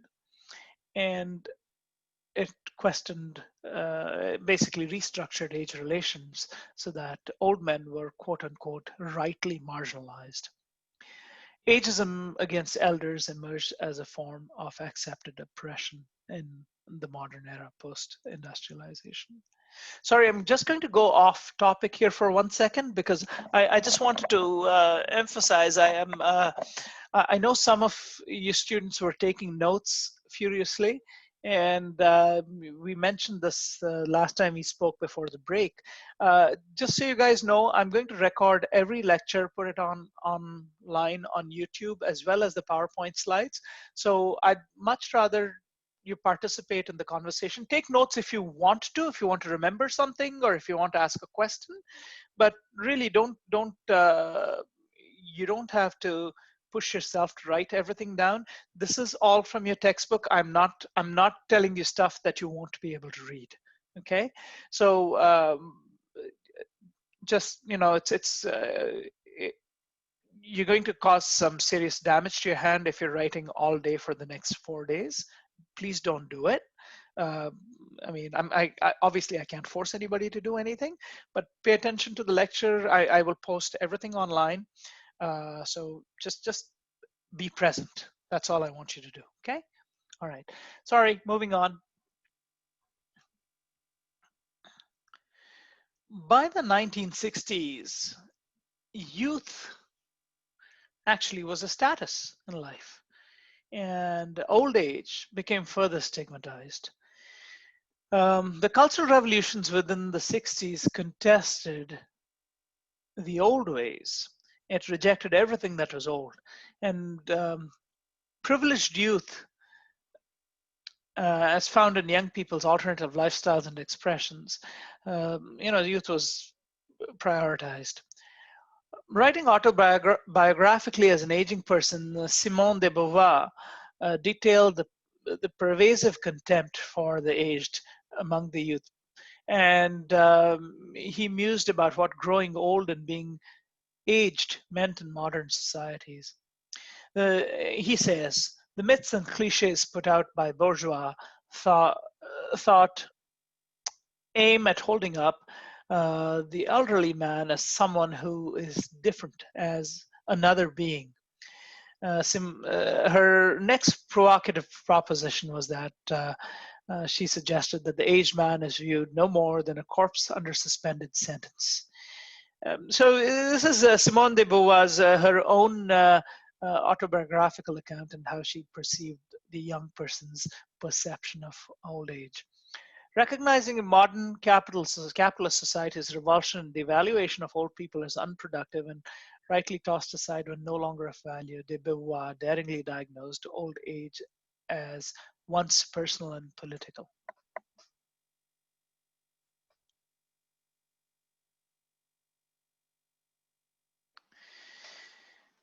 So there are several axes of inequality for men. So if you think about Bourdieu's expression of habitus, and well, we talk about fields, the different domains in which men operate, the different way of looking at it. It's all part of the same term, and each they're not identical, but they revolve around similar concept. So some people refer to the different domains that influence men's aging and masculinities. Instead of looking at it as fields, they look at it as axes. So there are several axes of inequality for men. Where there's room for growth, there's also room for inequality, right? So more than most axes of inequality for men, the distinction between fit and frail is probably one of the greatest social divisions. It points attention to another axis of inequality, which is ableism.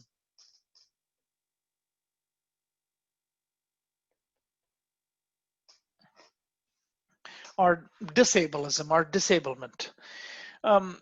Whenever old age begins, it involves the uncertainty of becoming old and then very old and living with bodily or corporeal disabilities. Now, in cultures where the lingering narrative of decline that emerged with modernity, aging bodies and old men are automatically devalued. And unfortunately, our culture buys into that narrative as well. Oops. All right, there we go. So the cultural narrative has a big role in how people look at older adults. The cultural narrative in assessing capabilities or potential or whether this person is part of society, it coaches people to study other people's faces, their necks, their skin, their posture, their movement for signs of getting old, which, unfortunately, often it's the stereotype's worst case scenario, and it signals impending debility and social exclusion. So that's an unfortunate cultural narrative.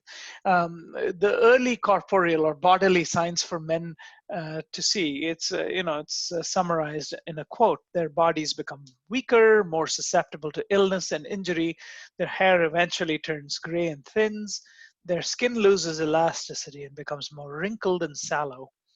Layers of fat begin to cover once toned muscles, and coarse body hair sprouts in places unimaginable to the younger self. Okay, this is one of the many representations of the cultural narrative of viewing or imagining older men's bodies. The cultural narrative also describes, or rather scripts, old men's diminishing cultural authorities and fall off in masculine capital that trail the men's diminishing physicality. This is because the decline narrative continues to exemplify or continues to value a never aging masculinity. Such cultural narratives influence quite a bit, they influence and even corrode how people experience age and aging. Now, Becca Levy in 2003, she did a whole bunch of longitudinal study. A longitudinal study is when you look at a population, either you do a bunch of interviews or you observe through physical changes. Anyway, so in Becca Levi's study in 2003, she did a bunch of longitudinal studies on the consequence of living with ageist narratives. And she demonstrated that the mind matters. Our age identities are based on negotiating the negative cultural stereotypes associated with aging. In cultures that discursively characterize age-related changes as decline, old men are imagined as smarting or hurting from one after another personal loss. So the imagination is, oh, well, they're going to lose one thing or the next. Well, either a family member, their health, they're going to be diagnosed with a new disease, perhaps. Their occupational status vanishes with retirement. Their social capital shrinks, and the community of co-workers fade away. Their cultural authority diminishes. All their masculine capital simply crumbles. Old men are figuratively positioned on the sidelines of many fields, such as the workplace or the bedroom. Men who had earlier adopted these negative views on aging were found to experience poor functional health in later life and were more likely to die earlier than people with positive views of aging. So it's not just how society viewed men that affected them, it was also the men internalizing these views. The opposite is also correct. Positive self-perceptions about growing older or living in a culture that did not other the older person, did not seem to have the decline perspective, improved men's subjective health. It increased longevity. So Levi's studies were of US adults, but her argument is extrapolatable. And in countries with the largest life expectancy, if you look at ageism studies, there is relatively far lesser ageism in such countries, and it points to the mind over matter for both extent of life and quality of life. Now, we spoke about truncated masculinity scripts, which is, there's the never-ending ageism. You're expected to be a man because you follow A, B, and C rules, and anything you do outside of this, you're no longer a man, and that script ends at whatever age 40, age 45, because, well, you can't stick to the rules anymore, right? So they are truncated masculinity scripts. Now, Spector Mercil, who's done a lot of thought-provoking work on how men must live with these masculinity scripts, they recognize this. They say, at middle age, they don't change. That's it. After middle age, there's no acknowledgement of masculinity practiced as you're older. So this is part of embodied ageism, that the script itself demasculates old men as a population. And according to Spector Mercil, it's a sort of aging, or being old is a sort of aging melting pot. Magically, when you become old, whether you are Jewish, Christian, American, English, East Indian, even if you're a woman or a man, it doesn't matter. You're all the same. You're part of one big melting pot. You're now first identified by your age status. By no means should be stressed to gendered images vanish in relation to old age. Nevertheless, they're pushed aside. So that's the problem with embodied ageism. Once you're old, you're genderless. You're pretty much seen as the same thing, and there is no script for masculinities past that.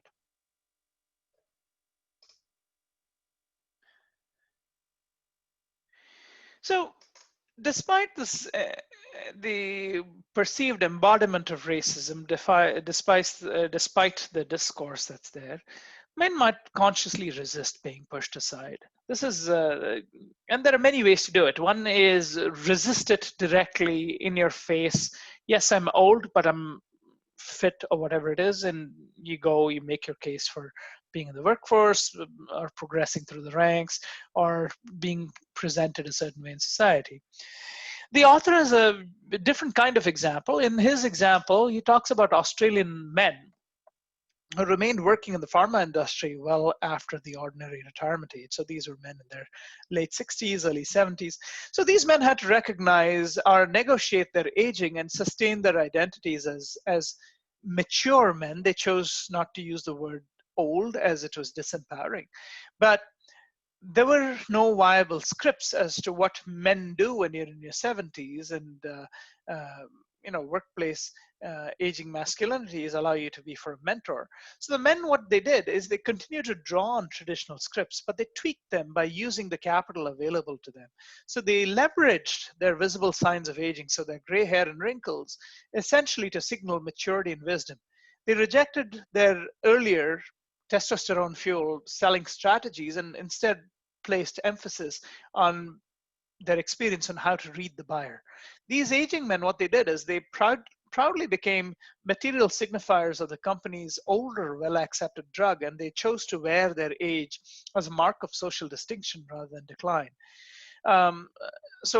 Fowraker and Kuchar, whose work this was, they analyzed that a principal discursive strategy of these older men was to talk about themselves in terms of never-ending stories. So this is how they fought the embodiment itself. They continue to talk about their masculine practices.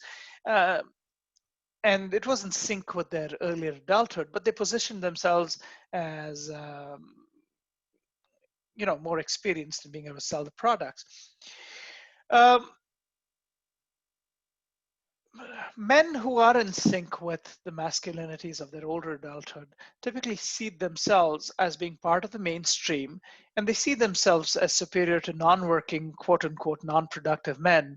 And they, just like younger people, they other fellow old people who are in a different station as they're aging.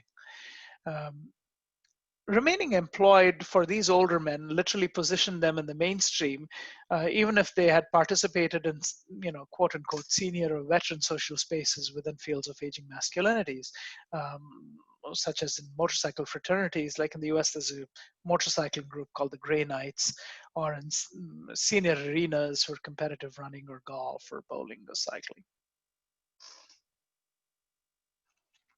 Oops, sorry.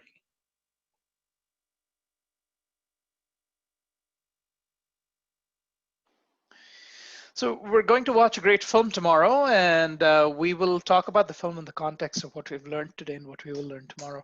So Saxon and Cole analogously demonstrate the incomplete and inchoate scripts for old men when they analyze the film No Country for Old Men, and they look at Sheriff Ed Tom Bell. I'm not going to spill the beans on the story because we're going to watch it tomorrow. So they talk about the sheriff struggling as if a broken man when he faces the static, never aging image of masculinity. That's because he's bought into it. So that's all I'm going to tell you. And of course, he struggles with his impending retirement and death. But he resists the embodiment of what it means to be old. But he does it differently. And we're going to talk about embodied ageism and the resisting the embodiment. That's the context of our discussion for tomorrow, following tomorrow's film. So I won't say anything more about it because otherwise then there'll be nothing left to discuss. Okay. Knowing that people's aging experiences, they take place within historical context. So it raises the question, are contemporary generations of largely healthy enough old men as constrained by the divisive. So our generations today of largely healthy enough old men, are they as constrained, are they as restrictive by the ageism of what their fathers and grandfathers face? And realistically, all the evidence suggests that the current generation of old men don't experience the amount of institutional ageist discourses that their fathers and grandfathers lived with. Society actually has become a lot less ageist, partly because law prohibits many forms of blatant age discrimination, and that has had a big role to prevent all-out discrimination. Also, old men now, with the boomers coming into retirement, they live active lifestyles. They belie or they actively work against negative age stereotypes, including those deep into retirement, maybe 5 years, 6 years in. Most old men's self-defined quote unquote healthy enough status is in opposition to the social imaginary of old age, which means, you know, you're decrepit, you're dysfunctional, and you need help. It softens the meanings of ordinary aches and discomforts.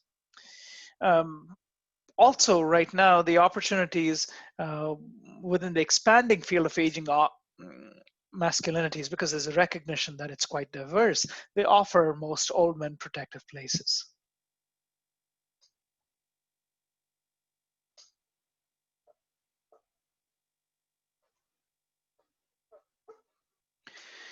Still, of course, the narrative of corporeal decline still continues, and you know, there's later life. It is still a threat. Late life demasculation is still threatening in different contexts. They may not fit the demographic of a postmodern society because it's healthier generations of older men and women. The irony is, despite the existence of ageism, the majority of old men still maintain a positive sense of self and well-being. This is probably because they don't identify as old. That tag is for somebody else. It's not for them, right? As Canadian and Finnish men suggest, old men negotiating their aging experiences, they report fewer encounters with ageism than researchers expect. I have a feeling that they also ignore things that are ageist, which is fine. It's a method of coping. Although old men know that ageism exists, unless the ageism occurs within an institutional context, such as in the US, there's a process called, well, I'm sure it's done here too, but I follow American politics closely, as the author is also American for your textbook. So he talks about redlining and residential options. So for example, essentially, you know, it's understood that, or it's believed in the US that older men are likely to vote Republican. So what Republicans like to do is they like to reallocate voting districts, which will ensure that they have a majority or they win a certain number of seats in Senate or in Congress. So they redraw electoral maps. And that process is called redlining. That kind of rubbish occurs in every country where people try to skew a certain demographic so that they can get parliamentary representation that suits their political party. So when there's an institutional context such as redlining and stuff, old men experience this directly. Canadian men typically report that they've not personally experienced ageism for the most part, and this is from a 2016 study. Finnish old men, they do claim that they experience age-based teasing, but they just look at it as teasing and nothing more. So we're talking about third and fourth age habitus, a bunch of preferences. So one of the things, we spoke about third and fourth age. We had a student question class and I was asked to explain third and fourth age. The author has an issue with how gerontologists mix the use of quote unquote third age and quote unquote fourth age nomenclature. It's problematic when it comes to discussing later life and aging masculinities. There's a lingering conceptualization that nourishes a view of later life separated into two distinct course phases. So the way gerontologists keep talking about third and fourth age is post-retirement, you're healthy, you're fit, you can do various activities, golden years, awesome time, and then boom, you turn 75, 78, whatever it is, you fall off a cliff, and then all of a sudden it's decrepitude, dependency, dysfunction, and then death, which is associated with old age or the fourth age. So it's an artificial separation. Your late and later life, which is your third and fourth ages, they're not, there's no line. You don't sleep one night and wake up, you're in your third age, you wake up, you're in your fourth age. It's very fluid. It's variable from person to person. Some person may nurse a chronic condition throughout their third age and fourth age, and it might amount to very little impact on their decline towards the end of life. Other people might have a massive episode when they're in their 60s, when they're actually expected to be healthier. They might recover, and their later life and compression of morbidity might lead to an expanded merge of a third and fourth age. Some people might not even see much of a fourth age, especially if there's a significant compression of morbidity towards maybe the last 5-6 months of their life. And personally, I have experienced this amongst family members. So this kind of a distinct third and fourth age is problematic, and there is,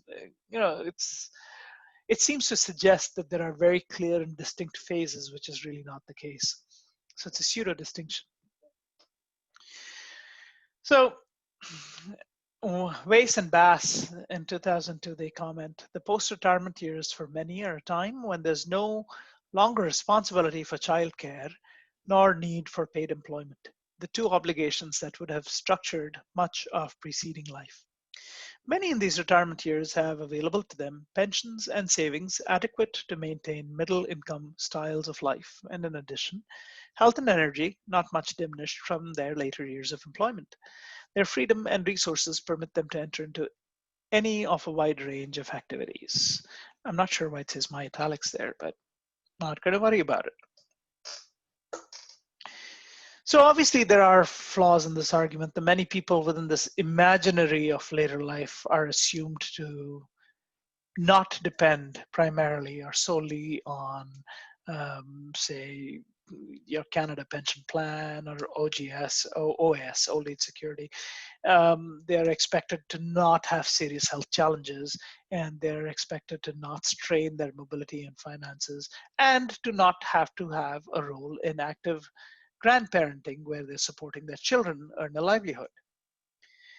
There's also an assumption that they are less likely to be a racial or an ethnic minority men. Most retirement age men in the bottom 2/3 of income distribution do not have retirement savings. So this unfortunately will not apply. They will continue to work out of necessity. Such inequalities of retirement time and other capital in life cannot be overlooked when you think in terms of old men's involvement in third and fourth age cultures. And third and fourth age are recognized as cultures. They might be diverse cultures where two men don't experience the same thing, but they are recognized as being cultures as well.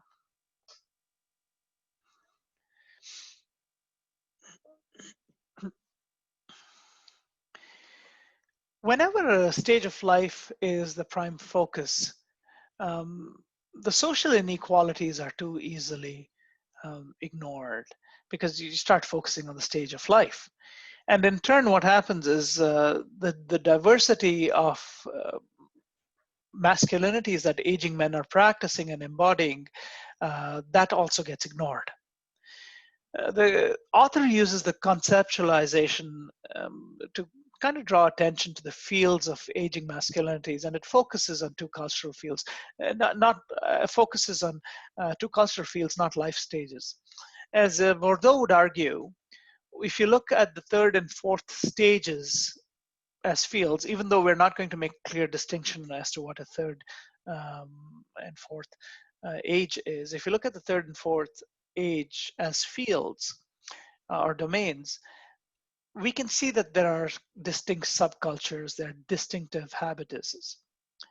The third age, if we choose to temporarily buy into that idea, it might emphasize venues such as participation in seniors workout programs, perhaps a weekly gathering of buddies for a card game, or an inexpensive round of golf at a public course, or a senior-only online dating forum to find companionship, or fishing with grandchildren at different camping sites.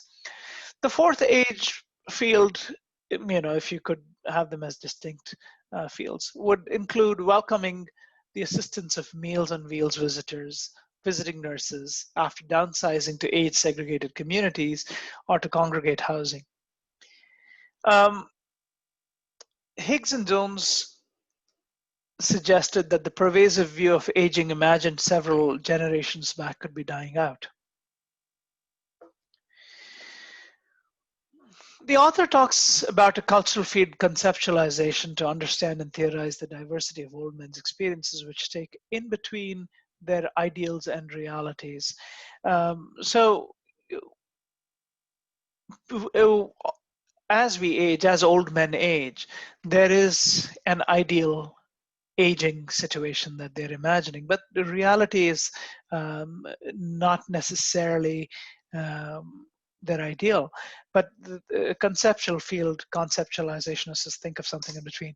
The culture of a third age is relatively recent because it's a generationally defined field that emphasizes the value of choice, autonomy, and self-expression. To some extent, it's an expansion or an extension of old men's midlife preferences and practices. But it has new rules in the game. Central to a third age habitus is resistance to being called old by maintaining personal agency, but also through active lifestyles.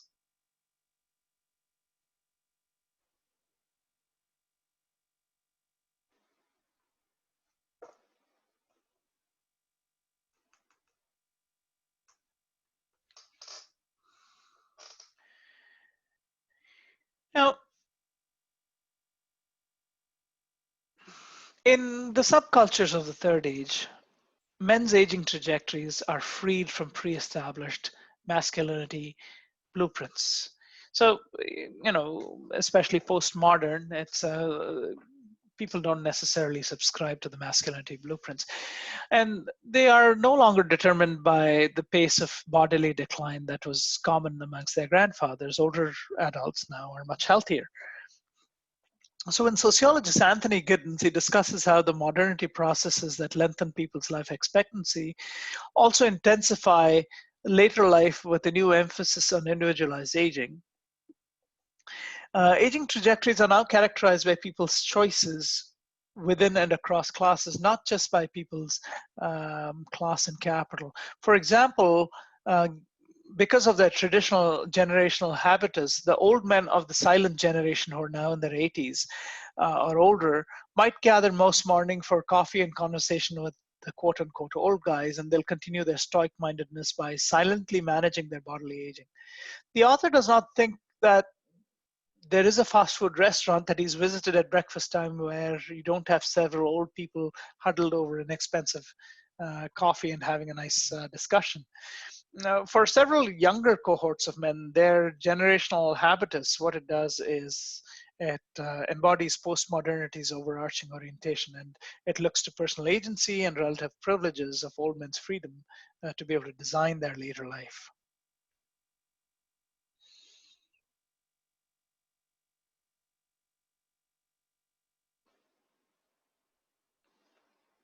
Oops, sorry. There you go. Generally speaking, participants in the fields of third age, they construct their quote unquote late lifestyles, and obviously these are construed as leisure lifestyles given the neoliberal emphasis on people underwriting their own post-employment living. That's a little bit of a misnomer, and we'll probably explore it later in this lecture. It's not always a leisure lifestyle. With new generations of aging men and women's life, which has been radicalized by their longevity and their opportunities of late lifestyle, older adults may knock off a bunch of bucket list items like an annual motorcycle trek, or volunteering as a fictive granddad at a child care, a parachute jump, or visiting turning point places like the beaches of Normandy. These are few examples of adventure, mentoring, and travel. Well, these apply only to the men who are not constrained by ill health or disability, or to people who have sufficient money.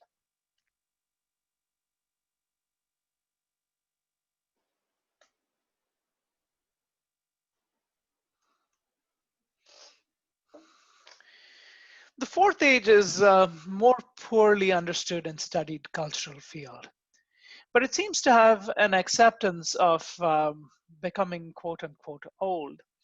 And obviously the tastes vary, and it has, the varied tastes people have, it involves living with disability, living with frailty, while retaining their agency. It talks about personal and spiritual growth, the paradox of preparing to let go while actively maintaining control. So the challenge of letting go but holding on at the same time. It does place an emphasis on greater dependency and an acceptance of other people caring for the individual, and defines one's that defines one's involvement in fourth age culture, whether the care happens in home through geriatric services, or whether it's at a retirement home or long-term care facility that offer full services. In the fourth age, participants are differently active. Their physical abilities or disabilities or incapabilities have reduced their mobility options to shorter walks, perhaps with assistance, or being transported out. Meanings are created differently through stories of past experience, or through artistic activities, or by seizing opportunities to argue sports and politics, all of which are means for resisting an existential vacuum.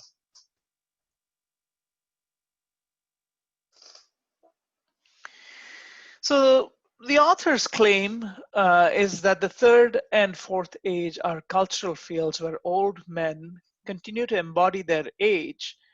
They build later lifestyles and eventually embody their frailty and disabilities, especially in their fourth age. This competes with the ever-present quote-unquote new aging discourse that tries to create a conversation about quote-unquote successful aging, which is different from what you call usual aging, and I don't buy that argument. Rowe and Kahn point out that this late 20th century discourse, especially, I think it's very 1990s, on successful aging, or positive aging, or healthy aging, or active aging, or optimal aging, all of these terms, unfortunately, that means anything that doesn't fall within them is the opposite. So it's negative aging, or it's unhealthy aging, or it's inactive aging, or it's suboptimal or unoptimal aging. I don't know what's the opposite of optimal. Anyway, it's there's a moral expectation and encouragement for all people to maintain good health and remain socially engaged despite their chronological age. A problem is obviously it doesn't recognize different trajectories of aging masculinities, and some observers have argued that to age successfully then means to not age at all, because there are all these different terms that are again writing a script for what aging must look like.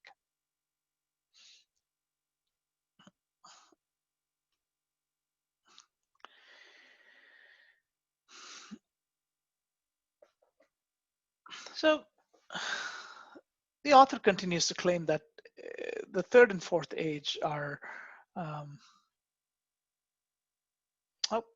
we're done. I think we spoke about this on the last slide. Successful aging narratives, everything about aging successfully, its foundation is in the medical community. It's been obviously picked up by a neoliberal prescription that benefits wealthy people and the healthy people. So if you're wealthy and healthy, of course you can age quote unquote successfully. Successful aging enterprise targets men who are more likely to have the capital to maintain lives that extend middle age and subtly shame the men who do not. So if you can't extend your midlife and be able to continue your midlife based activities, then clearly you're not aging well. That seems to be the unspoken narrative. By suggesting that the great majority of older adults in wheelchairs could indeed be cross-country skiing if they had made the right choices and practiced the right behaviors, that can burden older adults. That's not liberating. That's burdening. That's guilt tripping a victim.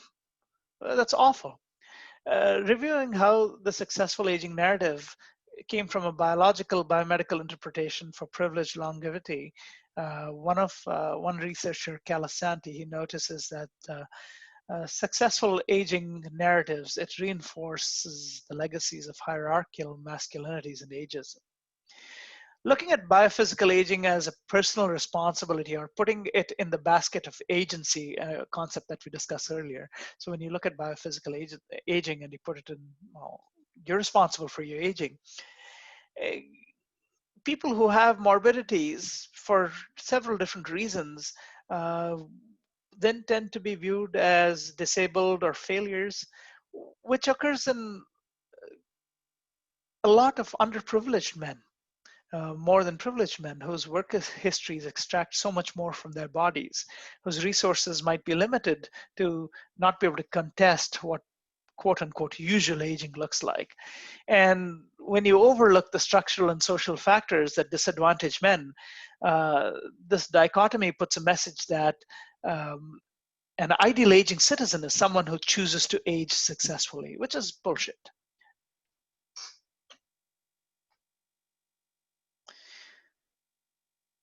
Going back to agency, the false narrative on agency.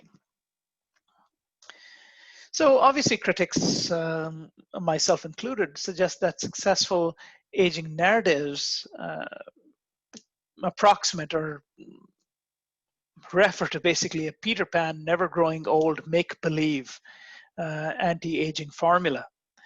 These narratives are supported by aspects of a quote-unquote new aging enterprise that basically advertises the fact that middle-aged and old men, that to retain your masculine identity and patriarchal dividend, it's up to you.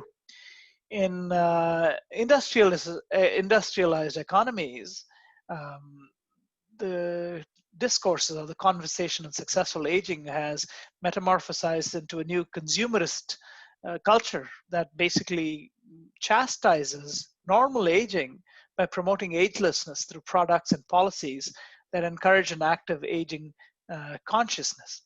Old men whose aging trajectories are normal, very usual, they're considered not successful and they are prejudicially othered. Unfortunately, very rarely is it noticed that people whose aging trajectories are normal or usual, they tend to be disadvantaged socioeconomically. They work in very demanding wear and tear occupations. It has very little to do with agency. I mean, it's under the wrong socioeconomic circumstances, no amount of agency will bail person out. Anyway, in all old men's lived experiences with aging, you know, it's all the lived experiences of aging. They've been embedded within ageist masculinity discourses that both bother and shame them. So if you're not aging right, well, you didn't do things right. Old men who age quite normally, they live surrounded by the inescapable narratives of success and failure that advocate unscripted masculinity trajectories, and the voices of demasculation. And there's the existence of separate spheres, narratives to segregate them from the non-aged in many communities. Each old man's subjective experience of bodily aging in later life could leave them bound up in many of these narratives of usual decline. It can actually be depressing. It can actually disempower them quite a bit. In the end, this seems to be the case for disadvantaged old men who start later life in poor health and ultimately adopt the negative stereotyped images of demasculated men. So, all right, well, that's pretty much all I have for lecture 3. We are at 3:59. Yoo-hoo, we're on time. That's always very exciting for me because I usually don't finish on time. All right, so this brings us to an opportunity for questions. Kendra.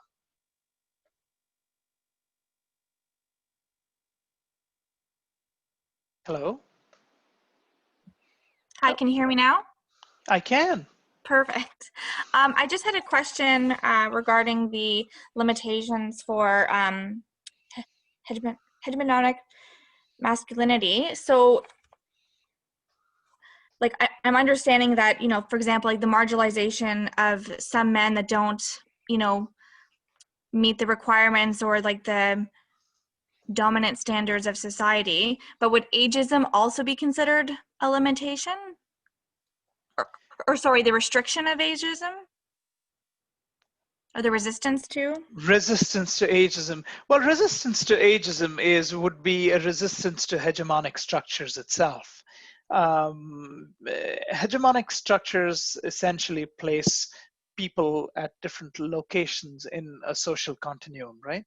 So any resistance against hegemony would, so resistance to ageism, because within hegemony there is ageism itself, right?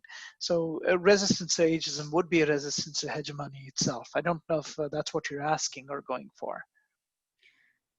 So but is it considered a limitation? Would ageism be a limitation to hegemony? Is that what you're saying? Is that your question? Yes, like the resistance to. Resistance to ageism. Resistance to ageism occurs in different ways, right? So we spoke about adaptation itself. Adaptation itself does not necessarily work against hegemony, because when you look at the older adults, especially the Australian example, they were just retweaking their never-ending masculinity practices. They were just extending what they learned from midlife and leveraging it to still fit within the workforce. They were resisting it in a non-rebutting kind of way. They were more going with the flow. They weren't really, yes, they were resisting it as it personally affected them. They were not changing the discourse. Okay.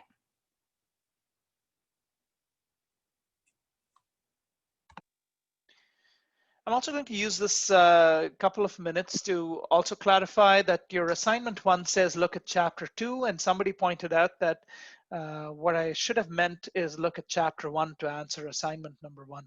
And the student is absolutely correct. I'm going to go fix that on D2L just so there are no issues, but it is based on chapter 1. Oh, I see applause. Thank you. I don't know. Oh, wow. Oh, wasn't me. I'm not applauding for myself. Sorry. Wasn't intended. But thank you, whoever that was. Evan, thank you. And Henry. Okay, so we'll carry on with more questions. Thank you, folks. I appreciate that. Chloe, yes, please. Sorry, can I just ask, I just missed that last bit about the assignment 1. Is that chapter 1 that we have to read? Yes, please. Please go ahead and read chapter 1 to do assignment 1. I will make the correction on D2L so it's in front of you on your web page and there's no confusion. But just in case people have already started mulling over the assignment, I don't want any confusion. The assignment, the question should have stated based on chapter 1. It states chapter 2, and I don't know how that typo got in there, but it is there, so I will fix it.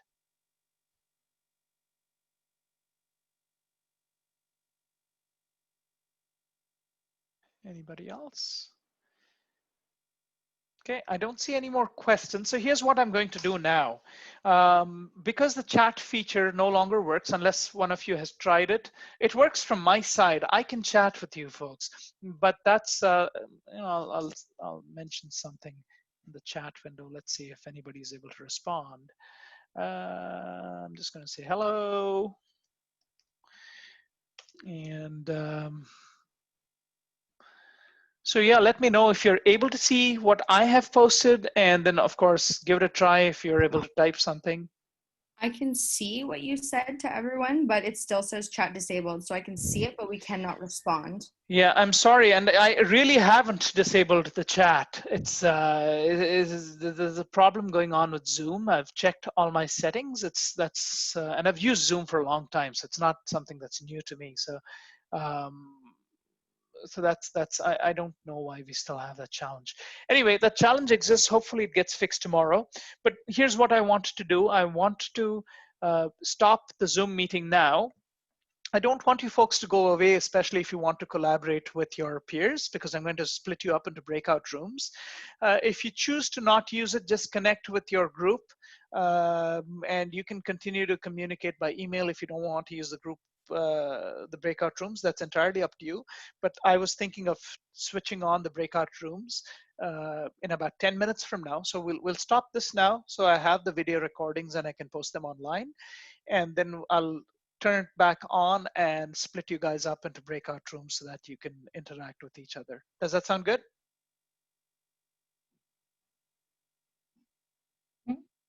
Yeah, okay. Perfect. Okay, very good. Chloe, did you have a question? I see you have a raised hand. No, sorry, that was an accident. Okay, no worries. Okay, very well. So thank you, everyone. I hope you're all doing well. I know it's a long day. And it can get exhausting. So I've tried to put in a few different breaks, but the next 3 days will not be too brutal. You'll have movies and potentially popcorn for yourselves to enjoy. I don't know how you want to do it, but I'm going to end this now, and then I'll turn everything back on in about 10 minutes, and I will split you up into breakout rooms. Melissa, you have a question? I just wanted to let my group know I have an appointment that's a few minutes away from my house at 4:30. That takes 20 minutes, so I'll be back on at 5 o'clock, if that's okay. I don't know if that's okay with you guys or not, but that's what I can do. Yeah, I mean, I'm sure it's fine, right? Yeah, go ahead. Sorry. No, I just wanted to make sure my group knew that. Thank you, and I'm sorry you're having to communicate this way, but you know, once at least you'll be able to communicate more as a group. All right, bye-bye everybody. We'll see you in 10 minutes.